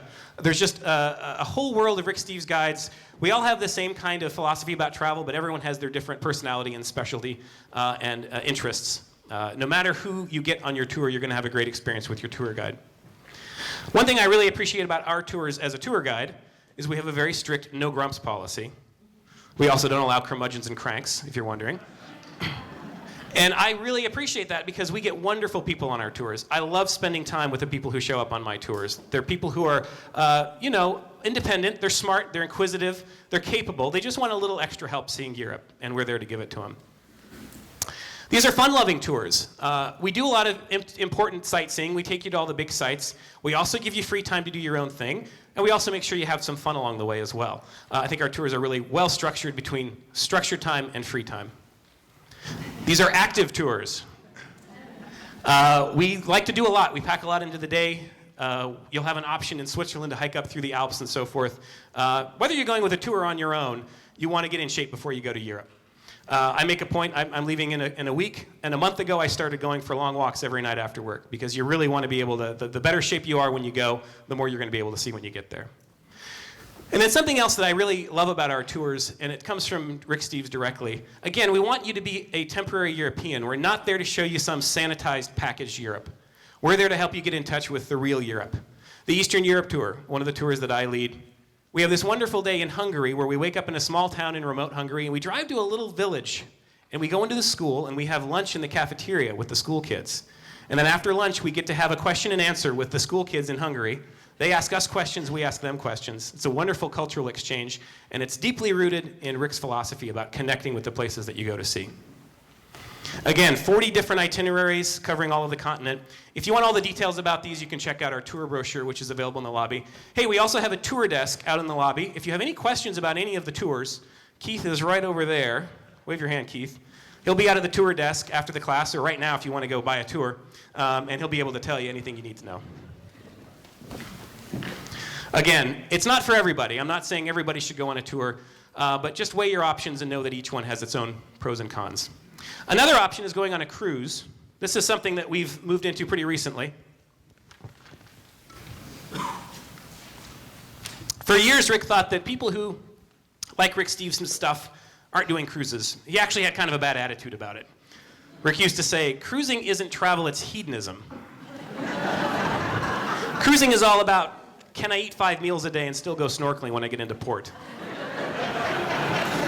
But then Rick had kind of a come to Jesus moment a few years ago because he kept running into people using his guidebooks who were huge fans saying, hey Rick, we're having a great time, we're using your guidebook, and we're on a cruise. And Rick realized, wait a minute. Really smart, independent, capable travelers can take cruises. But there are pros and cons, like with anything. The pros of a cruise, very affordable. Certain parts of Europe, you simply cannot do them more inexpensively than on a cruise, in the level of comfort that you can on a cruise. It's great convenience. You don't have to pack your bag and haul it to the train station every day. You go back to your cabin, you have a nice dinner, you go to bed, you wake up, and you're in a different city. The disadvantages of cruising, well, the obvious one is you're very limited on the amount of time you have in port. And that's something that I personally don't like about cruising. Just about 5 o'clock, 6 o'clock, I'm getting ready to kind of get going. I'm in the groove. I want to go check out some more neighborhoods. Nope, I got to get back to the ship. All aboard time's at 5:30. I better get back. So just be aware that there's pros and cons, as there are with all types of travel. It's amazing to me, people who go on a cruise and have no idea what they're going to do when they get there. I was researching a cruising guidebook a few years ago. Our cruise came into Florence. I was on the bus from the port of Florence, that's actually called Livorno, going into the downtown. And I overheard the people behind me say, well, where are we today? Florence. I think there's a train that goes into Florence. Do you want to go to Florence? I don't know. Where's the train? And I thought, geez, how much did these folks spend and all the trouble they went to fly all the way here and get on the ship, and they land in Florence and have no idea what to do. If you're going to go on a cruise, equip yourself with good information so that you can make smart decisions. If you're on a cruise, they're going to try to sell you excursions. When you walk off a cruise ship, you've got a row of buses, guides with numbered paddles. You can pay them triple what you would to do it on your own to go with them. And if you want the convenience, you can do that. But here in Tallinn, Estonia, for example, you walk off the ship, you can walk right by all those buses and head right for the spires of the old town. 15 minutes later, you step into the old town of Tallinn, Estonia. You can have a great time there with a good guidebook, see everything that you would have with a tour, and you would do it for next to nothing compared to the $60 or $80 they would charge on the excursion. So just make informed decisions. Again, we're getting into this cruise thing pretty big. A few years ago, Rick sent me over to research and write our Mediterranean cruise ports guidebook. I actually went on 3 different cruises, stepped off the ship in a couple of dozen different European ports, and I had to figure out how do I get into town without paying for an excursion. What's the bus connection? What's the subway connection? And so forth. The book's been such a success that we just wrote a new guidebook. I went over and did a few more cruises last fall. Our Northern European cruise ports book is coming out in July. So if you're going on a cruise, make sure to get a good guidebook, equip yourself with good information. These guidebooks will tell you exactly how you will get from the dock in Livorno to Michelangelo's David in Florence. By the way, we recommend in our cruise book that people pull out the sections for that day. There's no point taking 100 pages about Barcelona for your day in port in Istanbul. And I think that's a good philosophy for any guidebook, whether it's Rick Steve's guidebook or whatever. I don't take a whole guidebook with me to Europe ever. Before I go on my trip, I always go with an X-Acto knife and I cut out only the sections that I need. It's really important to pack light, and that's a great way to do that. I'm going to talk a little bit about, great, I've got plenty of time. I'm going to talk a little bit about planning our itinerary. This is pretty basic stuff, and some of it might be kind of intuitive, so I don't want to go on and on about it. All the details are in our guidebook, but here's a few considerations to think about when you're planning an itinerary. First, think about when you want to go. There's basically 3 options. You can go during peak season. That means July and August. Again, each option has pros and cons. In peak season, July and August, it's going to be hot, it's going to be crowded, but everything's going to be open. There's long hours of daylight and so forth. I really discourage going in peak season in places like Italy that are very popular, very crowded. Italy in particular can be extremely hot. If you have to go in July and August, that's fine. But it can be a little bit harder to get around. Things are a little more expensive because occupancy is really high. For a lot of places in Europe, I really prefer to go in shoulder season. Shoulder season would be before and after peak, but not quite off season. That means May, June, September, October. My favorite months of the year to travel, really anywhere in Europe, are May and September, because you get the best combination of the weather's pretty good. You might have a few raindrops here and there, but the weather's still pretty nice, but it's less crowded, less expensive, easier to get around. There's some caveats depending on where you're going. If you're going to a cold weather climate, if you're going to Great Britain or Scandinavia, you probably do want to aim for peak season. July and August are really good for those because it never gets that hot, it never gets that crowded in those places. And winter can come really quickly in September, let's say, in Norway. You can also consider going off season in the wintertime. Airfares are going to be cheaper, it's going to be totally uncrowded, but of course it'll be cold. And Europe is at very northern latitudes. If you look at a map of Europe, you'd be surprised at how far north Europe is. It gets dark. In some parts of even Central Europe, it can get dark at 4 o'clock in the afternoon, which draws the shades on your sightseeing before perhaps you want to be. So just be aware that there's pros and cons of each. My favorite is shoulder season for most of Europe. Let's talk a little bit about not just when to go, but where to go. Let's say you've got 3 weeks for a vacation in Europe. First, just do some daydreaming, do some brainstorming. Make a list of where you want to go. Write them down in a rough geographical order. And then you'll have this sort of sticker shock when you realize, I have 3 weeks, but I've got 39 days that I want to be traveling. You're never going to get to everything, so just accept that you're going to have to make some cuts, save something for another trip. Your next step is to start making those cuts. So for example, I would love to go to Greece, but it's going to take a whole week. It takes a long time to get there. It's not exactly close to Italy. Let me save Greece for another trip. Bologna is a great city, but I'm already going to Florence. Maybe there's some redundancy there. Let's take out Bologna. Berlin, another great city, but I'm doing a lot already in Germany, and Berlin is sort of not that close to this other stuff. It's going to take me a good 5 or 6 hours on the train each way. Let's take out Berlin. I'd love to have 5 days in Paris, but really I can only spare 3. You see what I'm doing here? You kind of cut and whittle down. Night trains, this is code for night train, can save you a whole day for sightseeing. Florence to Rome, night train. Venice to Munich and Bavaria, night train. Pretty soon you're down to 21 days. It fits with your schedule. Again, this is a really basic and quick example. All the details for this exact example are in the Europe Through the Back Door book, but just gives you a sense of how you might whittle things down. My next step after I make that list is to lay it all out in a calendar so I can really visualize what it's gonna look like. Use a guidebook to be smart about planning your time. If you're going to be in Florence on a Monday, the Uffizi is going to be closed. I might put a little reminder in my schedule. Just be careful not to plan your trip around going to the Uffizi on a Monday, and so forth. Now, I want to talk about packing light.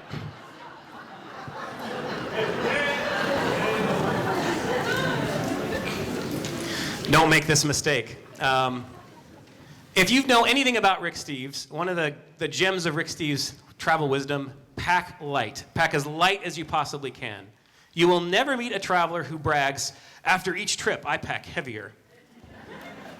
You're always better packing less. And it's a philosophical thing. We're accustomed to thinking, well, I better pack for the worst case scenario. Don't pack for the worst case scenario. Pack for the best case scenario and then buy yourself out of any jams.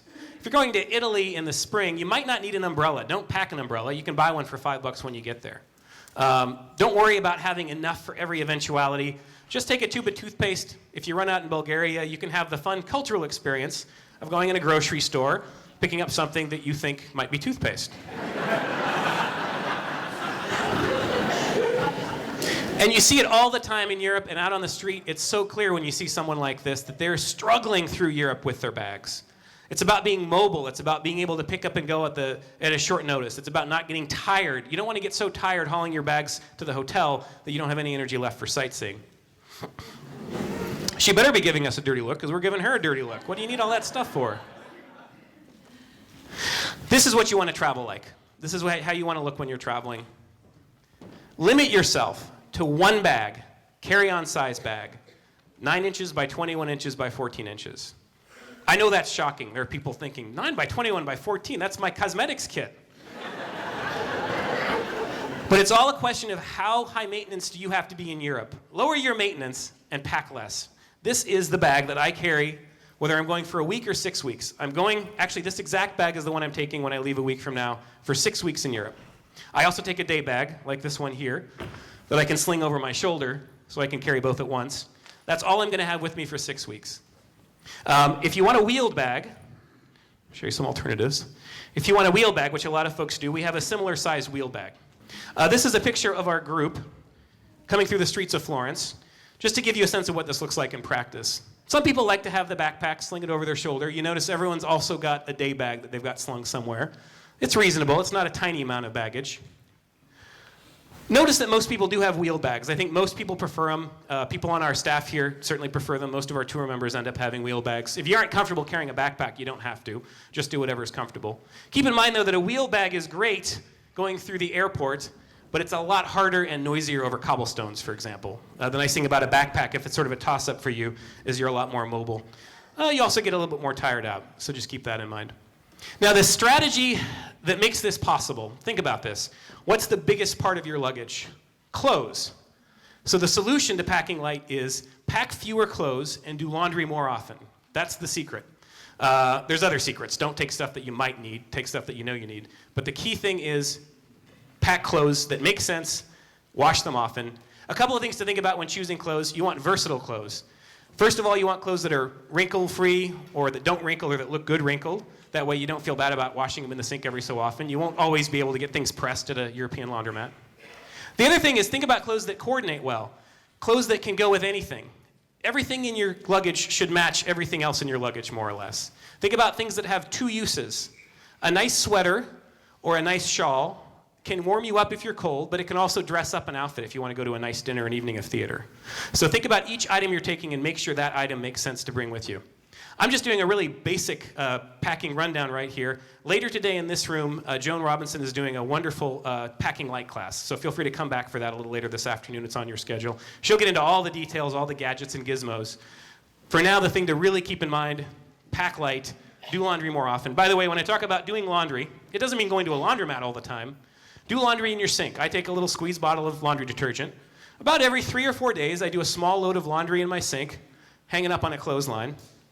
Maybe every week or 2 weeks, you can go to a laundromat and get everything really clean. But it's amazing to me. I see people in Europe. I've had people on my tours even.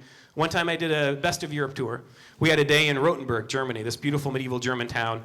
We had about 3 hours free in the afternoon. Now, most people were going to go hike around the walls for these great views. And there was one family determined to go to the laundromat. And they spent their whole afternoon going to the laundromat, sitting there, watching their undies tumble dry, instead of experiencing Germany's greatest medieval town. Do laundry in your sink. You could have it done, and it'll be dry by the time you would get to the laundromat and back. Just be comfortable, again, with being a little lower maintenance in Europe. You can still be clean. You just don't have to spend a lot of time doing it. I'm going to talk now about transportation. And, again, this is one of these places, situations where Europe is really ahead of the curve. They have a really remarkable public transportation network. It's so easy to get around Europe. For one thing, it's small. In addition to being far north, if you look at a map of Europe, you realize these are really small places. It's not that far between cities like Paris and Amsterdam. That's just 4 hours on the train. This is not a huge area like the United States. Think about when you're planning your trip, how you want to get around. Your basic options would be train, rental car, and flights. First, I'll talk about trains, and this is something that Europe really specializes at. And the great European train stations, they're practically temples of travel. This is Berlin's Hauptbahnhof, the main train station. They just opened it a couple of years ago, the biggest train station in Europe. They literally have trains coming and going on 3 different tracks at 3 levels, coming in at 3 different angles. It's this hive of travel activity. It's just exciting to stand on the platform and think about all the places that you could go from here. Europe is so well connected, and it's getting faster than ever. They've got these high-speed trains. Think about the best example, the English Channel Tunnel. There's a train called the Eurostar that goes under the English Channel. Big Bend to the Eiffel Tower in 2.5 hours. You're traveling at almost 200 miles an hour through the French countryside. You go under the English Channel in 17 minutes. The lights go out, 17 minutes later the lights come on, you're in another country. Germany has their ICE trains, Intercity Express. France has their TGV trains. It's incredibly speedy to get around Europe these days. It's also well coordinated. They do a pretty good job of anticipating the connections people need. For example, there are these remote Norwegian fjord communities where 2 times a day the train pulls in, you walk 5 minutes to the boat dock, and a boat leaves 5 minutes later, perfectly in time for that connection. Except in Italy, where the train comes in just in time for you to see the boat pulling out.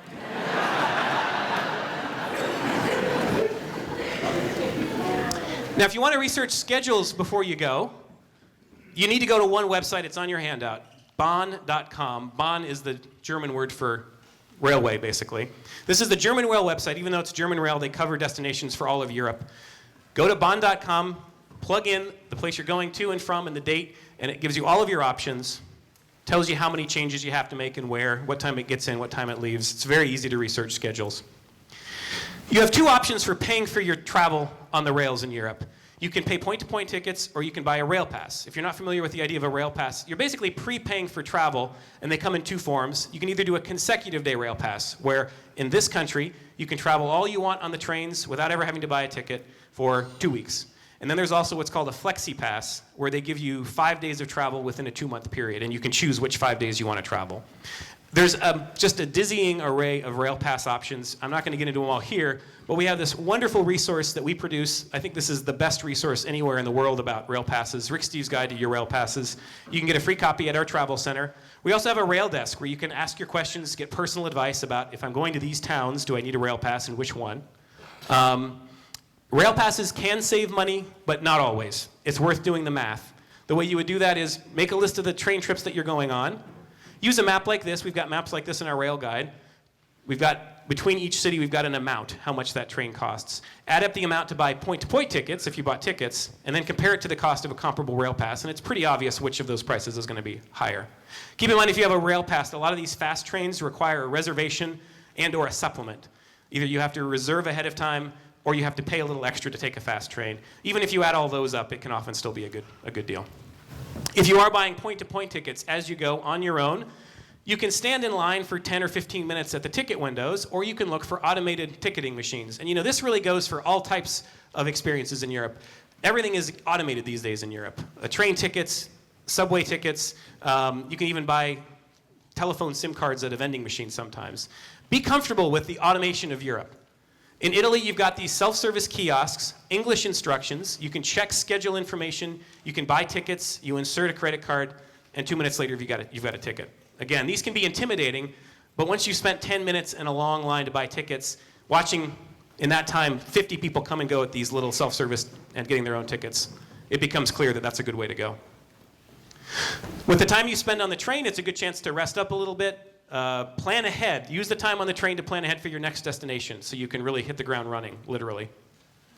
And also, it's a great chance to connect with Europeans. If you're on a train, you've got 5 hours, you got nowhere to go, nowhere to be. It's a great chance to talk to the people next to you. This is a great connecting with locals opportunity. This is what I do all the time. One time I was sitting on a train 6 hours through Poland.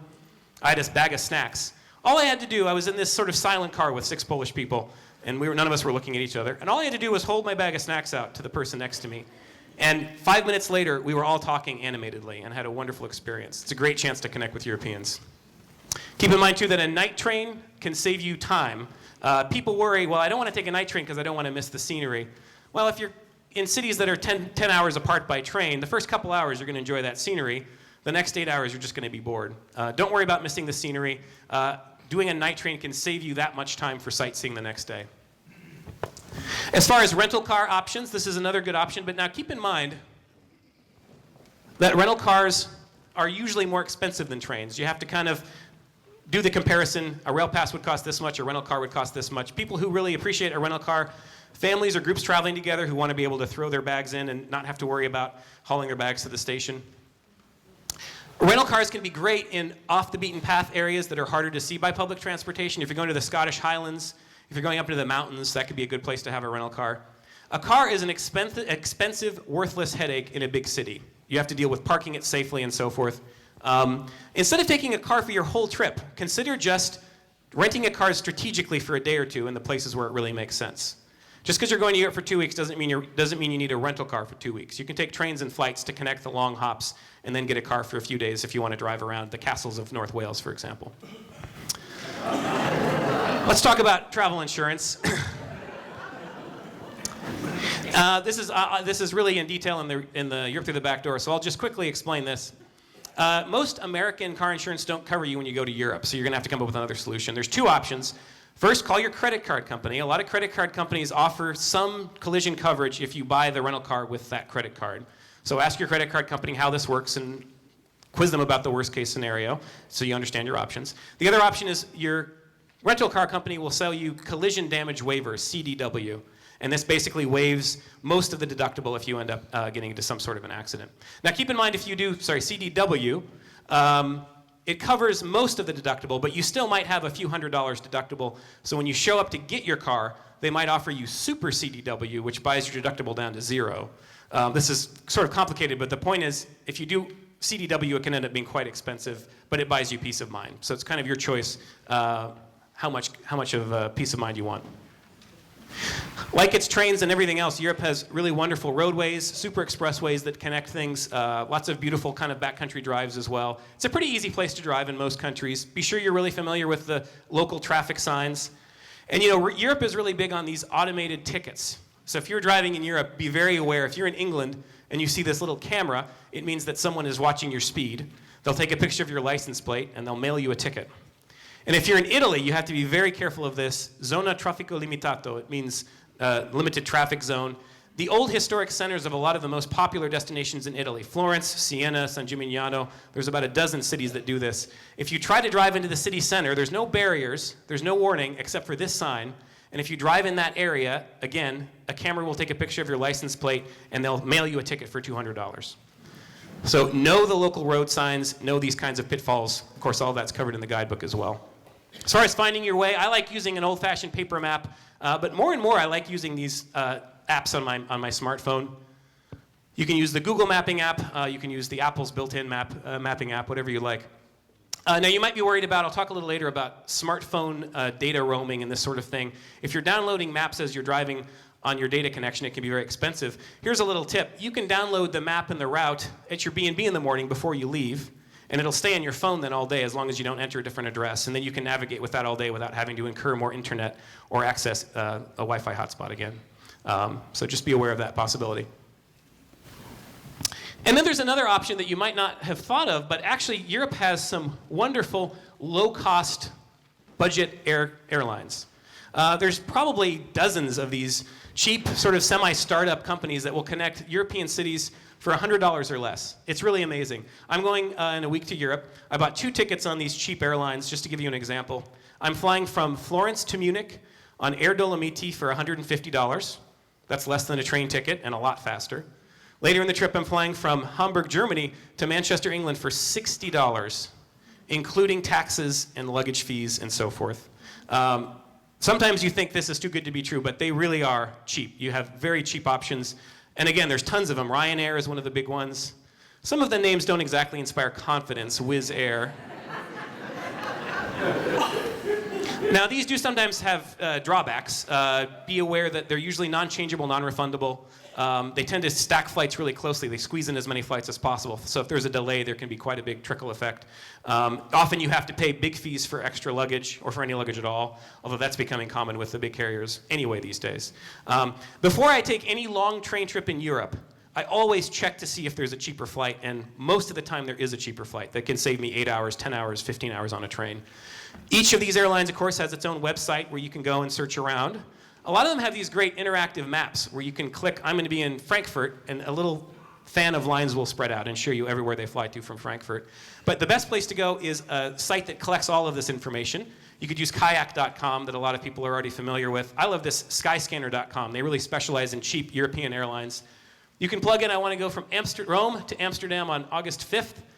It searches all of the cheap airlines, and look at this.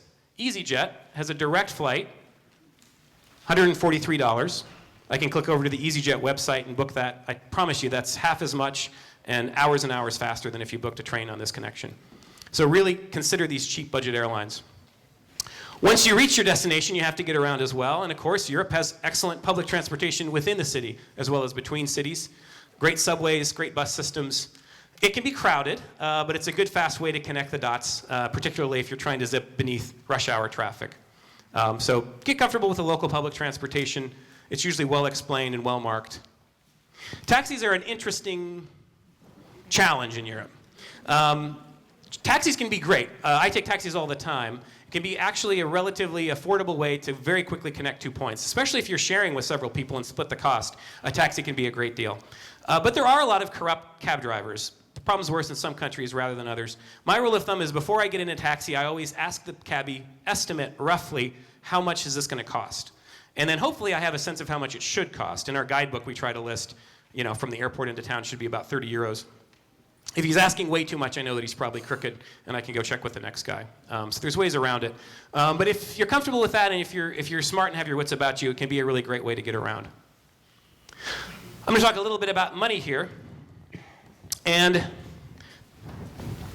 you probably all know that most of the European Union countries are now on the same currency. It's called the euro. The currency is right now, the exchange rate is about $1.30 to 1 euro. So if you see a price in euros, you add about 30%. So 10 euros would be about $13, for example. Fortunately, it's pretty close, so it's not that hard of an exchange rate. Not every country in Europe has the euro, by the way. Holdouts include Switzerland, some Scandinavian countries, Great Britain, some countries in Eastern Europe. But most of the core of Europe is on the same euro currency, making it really convenient. People ask me sometimes, how do I get cash in Europe? Should I take traveler's checks? Or people also ask, should I ask my bank ahead of time if I can get some euros? And if you're wondering this, I can tell you with great confidence, I would never get cash before I go through my bank. They're going to give you a terrible rate. It's going to take a week for the euros to arrive. And then you're going to walk off the airplane when you land in Europe and realize there's an ATM right there that takes your card and at a much better rate can give you cash instantly with English instructions on the screen. Just to be sure you know what your options are, here's what I would do. Call your bank. First, make sure that your card works in Europe. Almost certainly it does, but it can't hurt to check. Tell them that you're going to Europe and maybe even which countries you're going to, because if they start to detect unusual spending patterns that they weren't expecting, they could block your card. So make sure they know that you're going. It also is a good idea if you have a credit card, ask them for your PIN number. Now, in America, when we use a PIN number, it's usually with a debit card. There are some new machines in Europe that take a PIN, even for a credit card. I'll talk about that in a moment. But that's something to ask while you're at it with your bank. Assuming you have all of that set up, again, it's incredibly easy to get cash in Europe. No effort. And the nice thing about using an ATM is that you get the idyllic bank-to-bank rate as opposed to the lousy tourist-to-teller rate. If you take cash and go to a money-changing booth in Europe, they're going to give you an awful rate. If you use an ATM, you're using the rate that banks use with each other, so it's much more favorable. This is the technology I was just mentioning. It's called chip and pin. This is becoming very widespread in Northern Europe, Scandinavia. It's very common in France, Belgium, and the Netherlands. Less common in places like Italy, Spain, and the South. Chip and pin is a new European system that hasn't quite caught on here in the US, partly because it's, when it does, it'll cost the banks a lot of money. But basically, Europeans have cards that have an embedded microchip, which they insert in the slot, and then they have to punch in a PIN code to do a transaction. Now, you're going to start seeing more and more of these pay points that are chip and pin for transactions in Europe. They're most common in automated pay points. Toll booths on the freeway, gas stations, ticket up machines, and so forth. And it's a total crapshoot. Sometimes your card works great. Sometimes you put in your credit card and it asks you for the PIN. So that's why you want to know the PIN for your credit card. If your credit card doesn't work, there's a whole kind of flow chart of how you do this. If your credit card doesn't work, try your debit card with the PIN. Sometimes that'll work. Worst case scenario, the machine just won't take your American card. This does happen occasionally. In that case, maybe there's a machine that takes cash, or you can go to a live cashier, a real person, and either they can make your card work or you can pay them cash. Now, I don't want you to be intimidated or terrified or think, I'm not going to be able to pay for anything in Europe. There's always ways around it. You should just be aware of it. It's a good idea to carry some extra cash. Be careful. If you're driving on the freeways in France, if you're on the tollway, be sure you don't end up in the cards-only lane on the French tollway, because you can only use a French chip and pin card in those, and pretty soon you've got a stack of irate French drivers stacking up behind you. So just be aware that this is something going on in Europe and that you just really want to be aware that it's happening. It's possible to get an American credit card with a chip. A couple of banks have just started doing this in the last year. For a casual tourist, it's probably not worth the hassle. All right, this is another kind of complicated topic. I get asked about this all the time, so I'm really going to try to explain this. Sorry if your eyes glaze over. But people worry about this. How do I phone in Europe? You know, a few years ago, you use a European cell phone, or a European payphone, rather. You just get a phone card, you insert it in the phone. That was the way to go. But you know, these days, almost everybody in Europe and in the US is using cell phones. So you might be wondering, how does my cell phone, or does my cell phone, work in Europe? Here are your basic options. You can take your American cell phone, if it works in Europe, and roam with it, which is expensive but very easy. Or you can try to get a cell phone that works with European SIM cards, which I'll explain, that give you access to much cheaper European rates. It's much less expensive, but a little bit more complicated to figure out. First option, your cell phone, taking it with you to roam in Europe. Call your cell phone company. First say, does my phone work in Europe? If you're on AT&T, it probably works in Europe. If you're on Verizon, it's 50-50, because Verizon uses a different cell phone technology. But call and ask. First of all, does it work in Europe? Second, how much does it cost? It's probably going to be about $1.30 a minute if you roam with your American cell phone. Pretty expensive. The third thing is to say, yes, I want to enable international calling on that cell phone so that when you get off the plane in Amsterdam and you turn on your phone, you've instantly got access to the European phone networks.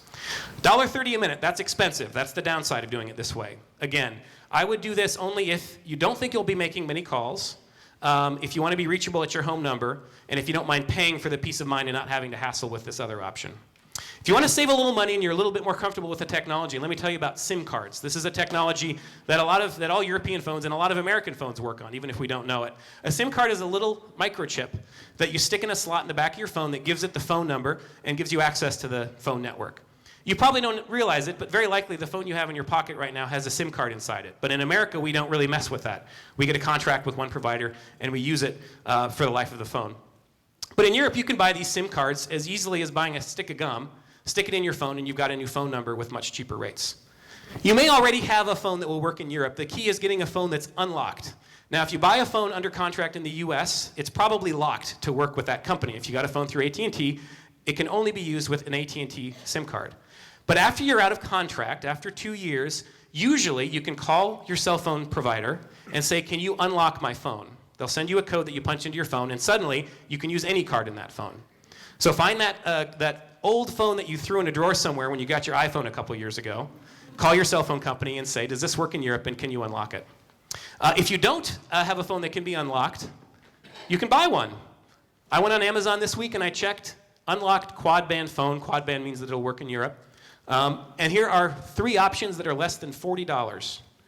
Unlocked, I can walk off the plane in Europe.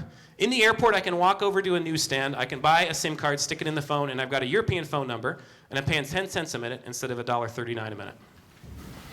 Now, I made it sound really easy. It can be a little more complicated, but ultimately, it actually is one of these things that sounds too good to be true, but it really is that easy. I've literally bought dozens of SIM cards in Europe.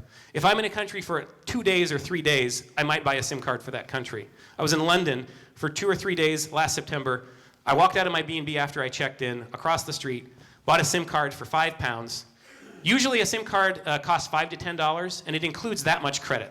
So if you buy a SIM card for £5, it'll have 4 or 5 pounds of calling credit, and I could call anywhere in Britain or anywhere back home to the US for 10 cents a minute. That's a big improvement over $1.30 a minute that you'd pay through AT&T or Verizon. So if you're comfortable with the technology, consider this. Some countries you have to fill out a little form and give them your passport, Italy, Germany, so there's a little bit more red tape. But in a lot of countries, I literally in Greece went and bought a SIM card for less than $5 at a newsstand. 10 seconds later, it was in my phone and I had a Greek phone number.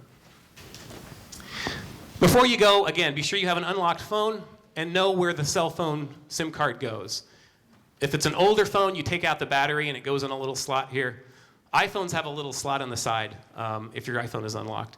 iPhones take a slightly smaller SIM card. This is getting pretty technical, so just be aware of what kind of SIM card it takes so you can look for the right one when you get to Europe. But most cell phones, especially older ones, take this standard SIM card throughout Europe. Does that make sense? So again, your options are expensive but easy to roam with your phone, cheap but a little bit more complicated to buy SIM cards. You know, and these days, you don't have to phone as much because of Skype and FaceTime. Most travelers these days do most of their calling when they're at their hotel. They use their laptop or their smartphone or their tablet to get on Wi-Fi, and then they can use FaceTime or Skype to make calls either free to another Skype-enabled device or maybe 5 cents a minute to a phone line.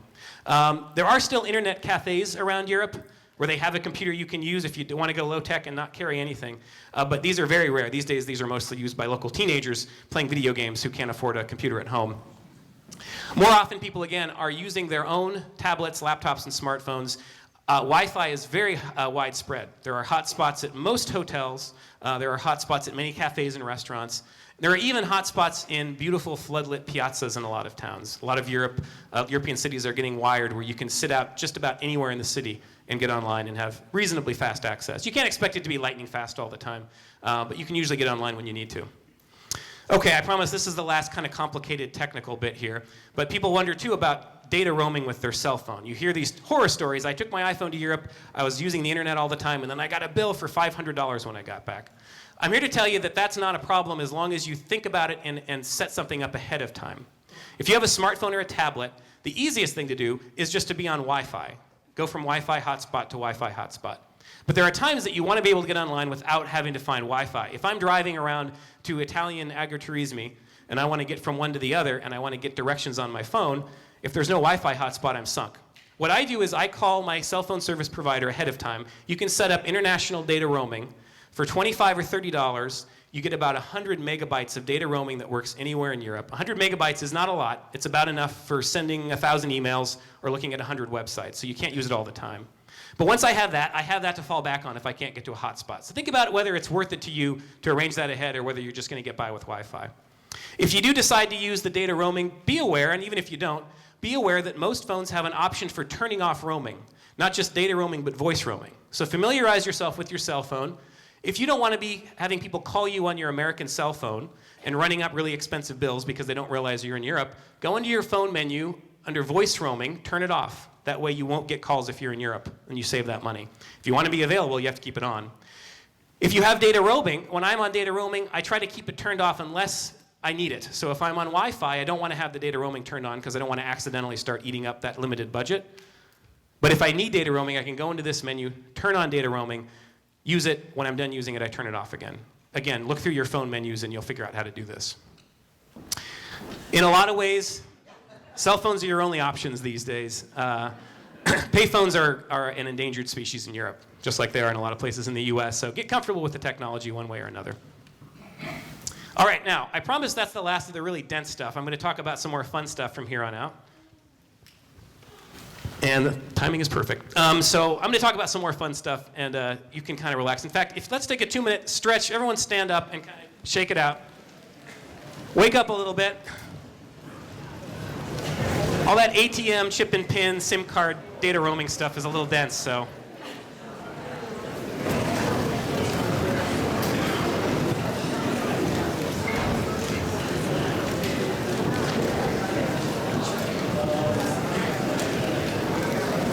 All right.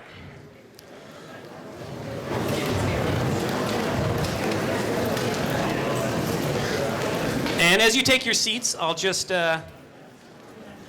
remind you that all of these topics are covered in great detail in Europe Through the Back Door. Again, if you couldn't quite follow all that stuff about getting a cell phone unlocked and so forth, just pick up the Europe Through the Back Door. A lot of that content is also on our website, ricksteves.com. You can read the same information there as well. So. All right, let's talk about a few more things and then head on out and enjoy an Edmonds kind of day. Next thing I want to talk about is accommodations. And you know, sleeping hotels are probably going to be the biggest part of your budget. So you want to be really thoughtful about how you choose your hotels. I'm always amazed how many Americans go to Europe and think that they need to spend $300 or $400 or $500 for hotels everywhere. It's kind of like they're speaking a foreign language when someone says, I'm going to Paris and my room costs $500. I've stayed in a really delightful family-run little pension on a beautiful street in Paris for $100, $120 a night for the double. With my own private bathroom and air conditioning and pretty tight, pretty small, but really fun people running it. And it's on a beautiful market street called the Rue Claire in this great neighborhood of Paris. And Rue Claire is wonderful because it's where local people actually go and do their market shopping. It's so French you walk outside and you feel like you must have been a poodle in a previous life. I mean, it's just a wonderful place. And then you talk to someone who says, well, I paid $500 at the Marriott. Well, that's one option. What we really don't do as well here in the US, we have a lot of big chains, right? If you go traveling around, you stay in a Comfort Inn or a Holiday Inn Express or something like that. One thing that Europe really specializes in that I encourage you to look at are small family-run hotels. I'm talking about 10, 20-room pensions, small hotels, really run by one family with maybe a couple other employees. It's been in the family maybe for generations. The nice thing about these is they're a lot less expensive. Again, I showed you that budget earlier. Figure $150 for a double room for a really nice, very comfortable, not fancy, but very comfortable hotel. You can find actually rooms for a lot less than that in some places, especially when you get out of the cities into the countryside and into some of the cheaper countries. In any event, these great small family-run hotels are really a great option, and that's really what we emphasize in our guidebooks. They're less expensive, but they're also often very well located. For example, here in this little Swiss town of Appenzell, you've got several of them lined up here on the main street. In Dublin, you got one overlooking the Ha'penny Bridge. This is what we really emphasize in our guidebooks and what you should really look for if you want to stretch your accommodations budget when you're in Europe. Another nice thing is these are run by really nice, friendly, welcoming people. They're eager to give you a warm welcome. They'll be happy to have you come and check you in. And another nice thing is they can give you advice for sightseeing. When I'm updating my guidebooks, I always make a point to chat with a friendly hotelier if they've got some latest information about, well, you know, this restaurant used to be great, but it changed chefs, and now it's no good. Don't be afraid to ask questions. These folks are here to help you, and they're in the business of accommodating Rick Steves travelers, so they really know what the kind of things that you want to know about. If you want to save even more money, there's lots of great options, and they go by different names in different countries. You could call them a bed and breakfast. That's kind of the most common thing. We call them that here, B&Bs. In Italy, they're called pensions. This, for example, is Mama Rabatti. She has this wonderful little pension in her house in downtown Florence, 5-minute walk from the Florence Duomo. You can get a double room here for less than $100. And some of the rooms have shared bathrooms, and for those you might pay $70. And not only are you getting a comfortable room, but you get to know this delightful, wonderful Mama Rabatti who's got so much energy. And like a lot of people in Italy, she'll chatter at you for 10 minutes in pure Italian, and somehow it makes sense because she's such a warm person, and she's such a great expresser, and she is a great communicator. And one of the nice things about these pension B&B options, they're less expensive, but they also have more personality. You really get to know the people who run them. And they're all over Europe. In Croatia, for example, this is very common. They go by different names in different places, so learn the name of the type of accommodation in the country you're going to. For example, sobe is Croatian, for Zimmer, which is German, for camera, which is Italian, for bed and breakfast, which is English, and so forth.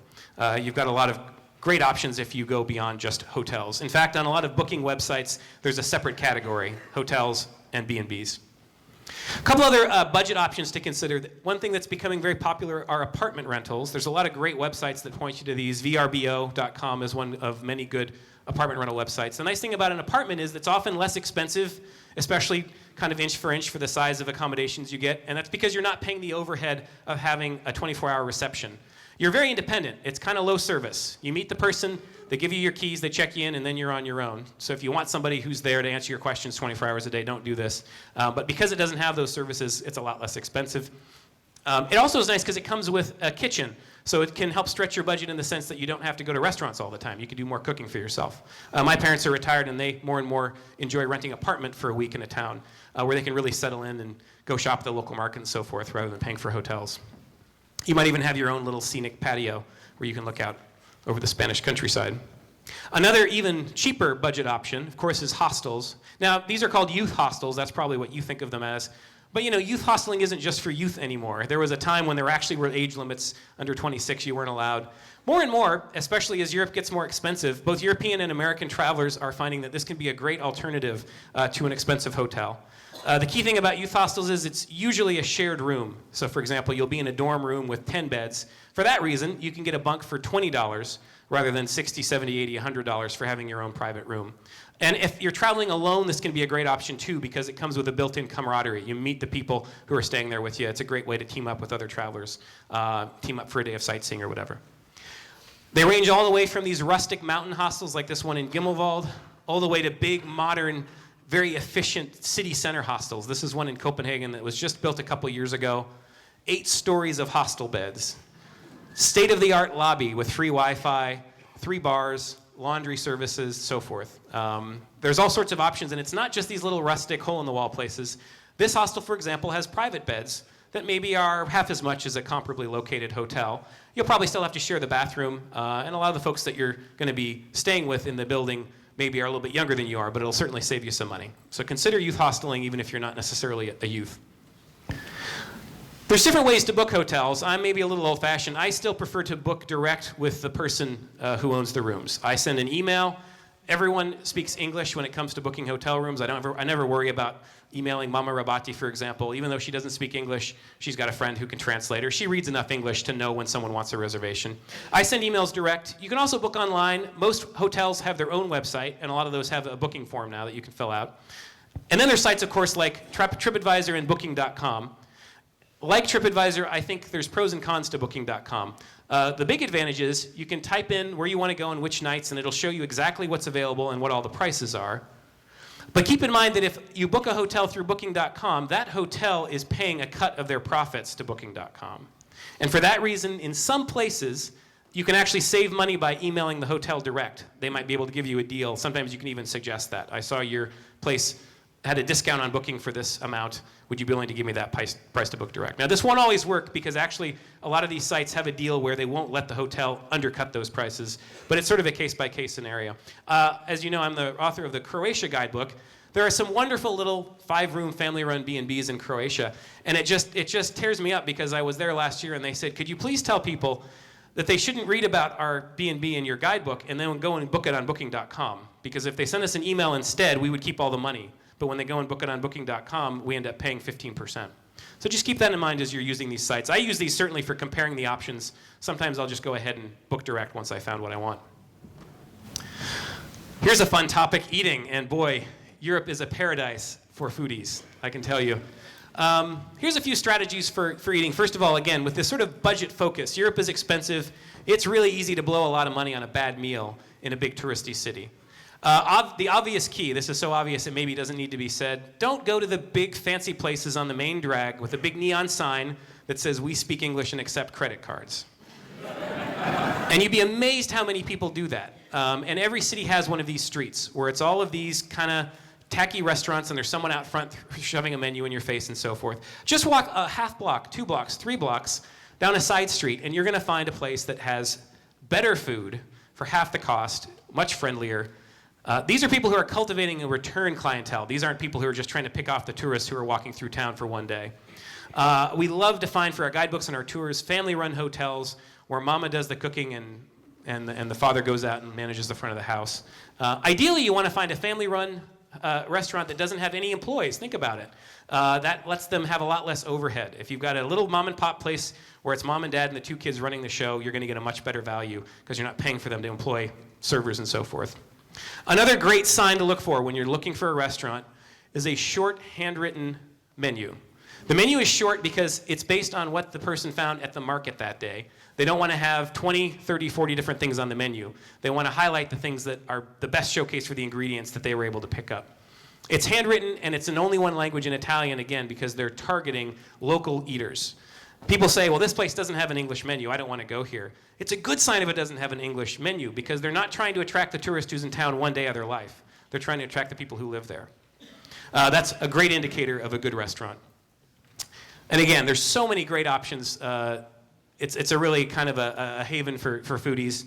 In terms of budgeting, again, Europe is a little bit expensive. You're going to have to expect that it's not going to be bargain basement. But you can do pretty well if you pick these kind of local family-run places. This is Simon. He's the producer for our TV show with Rick. And when Rick and Simon are filming, every day at lunch, they manage to find a place that has a nice filling lunch salad for maybe 10 euros, let's say. And then they throw in a beer for another 5 euros or so, 15 euros. That's about $20 for a really nice filling sit-down lunch. If you want to go cheaper, you can just grab a sandwich on the go or do a little impromptu picnic on the go. But it is possible, to eat for pretty affordably. $20, is that high? Well, it's a little bit more than I might want to pay if I'm just having lunch in my hometown. But that's what it costs these days in Europe. And some of these experiences are so unique. This is a great restaurant in Montepulciano, a cute little hill town. That's where we met Adamo and Cesare, who I showed you earlier on. Just down the street from those 2 guys, you've got Giulio, and he runs a steakhouse.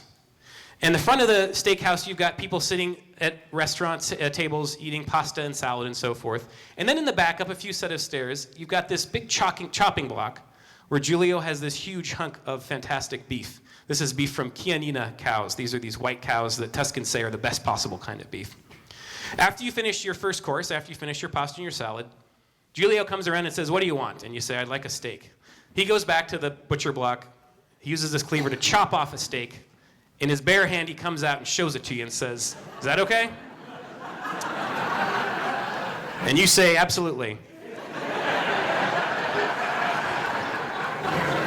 A little bit of salt, a little bit of pepper, 7 minutes on one side, 7 minutes on the other, and it's done.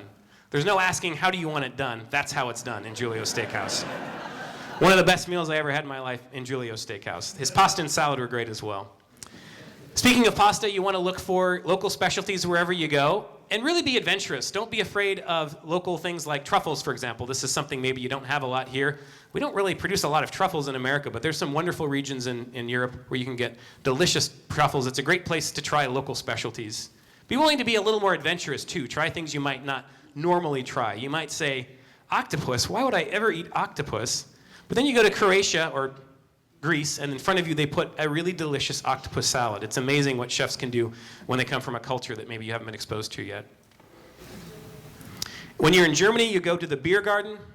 This is in Munich's beautiful Tiergarten Park. You've got the Chinese pavilion and these giant tables out front where you can go get a big mug of beer and a sausage and a pretzel for a nice lunch. In Spain, you might want to go to a tapas bar. This is where you stand up at the bar. You take what you want. They're keeping track because everything that you take has a toothpick in it at the end of the meal. The bartender just counts the toothpicks and charges you, and you pay them, and you're on your way. Each country has its own way of doing things, and really, using a good guidebook, learn what that is and take advantage of it. In France, you want to try a cheese course. In Italy, of course, you want to try some pasta. Look for local specialties in towns and cities. Naples, Italy, is where pizza was invented. If you're in Naples, you have to get a pizza. The best pizza I've ever had in my life was in Naples, which is very fitting because that's where it came from. There's a couple of restaurants that claim that they've been doing it longer than anybody else. Absolutely delicious. Know what the local specialties are and take advantage of them. If you're in Eastern Europe, if you're in Hungary here, you might want some spätzle and some pork stew. In Greece, you want to get a delicious, we call it a Greek salad. They would just call it a salad there. And don't forget, a big part of the cuisine is the wine. So if you're a wine lover, I don't have time to get into the whole thing now. You could do a whole class just about the great wines of Europe. But really be out there to seek out the wine, get the right wine to go with your meal, go to some wineries to do some tastings, this sort of thing. There's just a whole world of culinary experience out there. Talk a little bit about service in Europe. One thing that, if you haven't been to Europe, this is really good to know. European service is very relaxed, very slow to an American. And the reason is they have a different philosophy about eating, and this is really important to understand so you don't get impatient when you're waiting for your bill. In America, we tend to eat a meal when we're on our way somewhere. Let's go to dinner and then we'll go to a movie. So we want to get in and out, and we expect the service to be prompt, and we want them to come right away, and the second you finish the last bite of your food, you want the bill on the table. Europeans have a totally different philosophy about this. When they go out to dinner, that's an evening in itself. They want to relax. They want to savor the meal. They don't want the bill until they ask for it. After I've been in Europe for a few weeks and I come home and someone drops the bill at my table while I'm still eating, I get a little bit offended because I'm in a European mindset. And the European mindset is, if you're giving me my bill, you're saying, get lost. We want to free up that table. That's the way Europeans think of it. Now, this means from an American perspective, you have to be a little more assertive. You have to ask for the bill. They won't bring the bill until you ask for it. If you're in a hurry, you can try being assertive and saying, I'm in a hurry, can we make this fast? But don't count on it. Another interesting thing about what's different in Europe, they pay their servers very well. We have this tradition in the US where we pay our servers pretty miserably and expect them to get by on tips. So we really have to tip 15, 20%, maybe more. In Europe, they're paid very well. Europeans never tip more than about 10%. Most Europeans tip about 5%, and there's a lot of Europeans who don't tip at all. And then this is really hard for Americans to get through their heads. They go to Europe and they just feel so guilty if they haven't tipped 15 or 20%. But in most European restaurants, if you tip 15%, it's excessive. They think it's a mistake. So just be really comfortable with the fact that 5% is enough, 10% is for outstanding service. It varies a tiny bit by country, so check the details in your guidebook. But in general, don't worry about it. Tipping is just not as big a deal in Europe as it is here. Always looking for ways to stretch our budget. You can look for lunch specials. Stockholm's a very expensive city, but most restaurants have a lunch deal, 69 kroner, which is maybe $12 or $13 for a good lunch. Just keep an eye out for that. Ethnic food is often a really good, affordable budget option. And in most parts of Europe, you'll find these doner kebab stands or falafel stands where you can grab a nice filling sandwich for €4.50, for example. Again, if you don't want to spend $20 on lunch, you can spend $5 on lunch if you are willing to go with something a little bit more casual. But the really affordable and really fun way to eat in Europe is to picnic. Picnicking, when you think of a picnic, you might think of a wicker picnic basket with a red and white checkered sort of placemat tablecloth that you take out. Picnicking just means you're buying groceries and eating them on the go. It can be anything from just grabbing a sandwich in the grocery store and sitting out on a park bench to going and picking out your favorite cheeses and meats and so forth. One way or another, enjoy picnicking. It can be a great way to expose yourself to European foods. Most European cities have a great market hall. This is actually in Budapest. It's actually called the Great Market Hall. Inside's a great place to go and browse and pick up the produce that you want for your meal. This is a market hall in Stockholm, similar selection. This is a great way to shop with what's in season as well, to pick up only the freshest stuff, the most local stuff. Here in Tangier, Morocco, just across the water from Spain, you can go to the olive vendor, pick up a load of olives for your picnic. Or in some towns, it's great to just hop from shop to shop. In France, for example, they have a fromagerie that specializes in cheese and a charcuterie that specializes in meats and so forth. So you can stop by the cheese shop and get some cheeses and then go to the bakery to get some bread. Assemble the perfect picnic. Outdoor markets are another great way to go. If you're desperate, you can always go to the supermarket, a big grocery store. Once you have your picnic, again, it can be an adventure in high cuisine. This is for more than one person, by the way. But this is what sort of the ideal. This is an old slide, but just because it illustrates it so well, you've got some local meats and cheeses, fruit, apples, bananas, some wine, local breads, maybe a jar of olives. For dessert, you've got a jar of Nutella, this delicious chocolate hazelnut spread that you can enjoy putting on just about anything. Once you have your picnic, go find the perfect place to have your picnic. You don't have to just eat it where you buy it. Be adventurous. Follow picnic signs. Make some new friends. This is a tour that I was on a few years ago where we set up a beautiful picnic here in the Lauterbrunnen Valley in Switzerland. Again, it's a great way that's cheap and affordable to fill the tank and also have some great scenery. The last thing I want to talk about are a few of the hassles that you might encounter when you're traveling in Europe. One hassle is pickpockets. Now, I want to be really clear about this. There's very little risk of violent crime in Europe. It's much more dangerous to be in a big American city than a big European one from a violent crime perspective. But what Europeans seem to specialize in are pickpockets and petty crooks and people who shortchange you on your bill trying to pocket the extra. I don't want to make you paranoid or scared, but you really do have to keep your wits about you, particularly in certain cities. The big cities of Italy, Rome, Florence, Venice, Paris, Prague, really popular touristy cities are just loaded with pickpockets. And a lot of times you wouldn't guess that they're pickpockets. This is somebody who's posing as a beggar, and I guess she sort of is a beggar. She's got her baby with her. But what you don't realize is this is a fake hand that she's got slung over her shoulder, leaving her real hand free to sneak in while she's distracting you with the baby to reach into your pocket and take your stuff. These folks work on distractions and diversions. Okay? If you're trying to get off the subway in Prague and the doors won't open, stand back. Pockets are being picked. If you see an old lady fall down an escalator in Munich, you can move in to help, but first, step back, check your pockets. Okay, now can I help you? If someone squirts mustard on your jacket, what you don't realize is that their cohort is on this other side digging into your pocket. Again, I don't want to make you paranoid, but it is something to be aware of and keep your wits about you. It's something that we're not really used to here. There is a solution that can buy you a tremendous peace of mind, and that's a money belt. If anyone knows anything about Rick Steves, you've probably heard of the money belt. Basically, this is a pouch that you wear around your waist, tucked in under your clothes like a shirt tail. You keep all of your really valuable stuff in here, the stuff that you couldn't go on with your trip if you lost it. Your passport, credit cards, large bills of cash, rail pass, that sort of thing. I still carry a wallet, but I carry a small wallet. I wear it in my front pocket, and all I have in that is my day's spending cash. And if you're wearing your money belt and you put it on, you don't have to worry about it. All day long, you know that everything's going to be right where you put it. Thieves don't even know it's there, much less are able to get into it. And when you have that peace of mind, then having somebody's hand slowly slip into your pocket just becomes another interesting cultural experience. And if they get my wallet, so what? They got $20 that I had in my wallet. They didn't get the $500 in euros that I have in my money belt. They didn't get my passport. Again, it's really easy if you wear a money belt to not have to worry about this stuff. And the last thing I want to talk about is language barrier. Something that people might worry, geez, I don't speak any fill in the blank of this language. How am I going to get around in Europe? Relax. There is a language barrier, but it's extremely small. You can overcome it just by stepping over it usually. First of all, Europeans are very comfortable with English. English is the official common language of the European Union. For the last 20 years, almost everybody who grew up in Europe has learned English as their second language. So first of all, you're not going to run into a lot of people who are monolingual, certainly not young people or people in the tourist industry. And because of that, everything is very clearly marked in both English and the local language.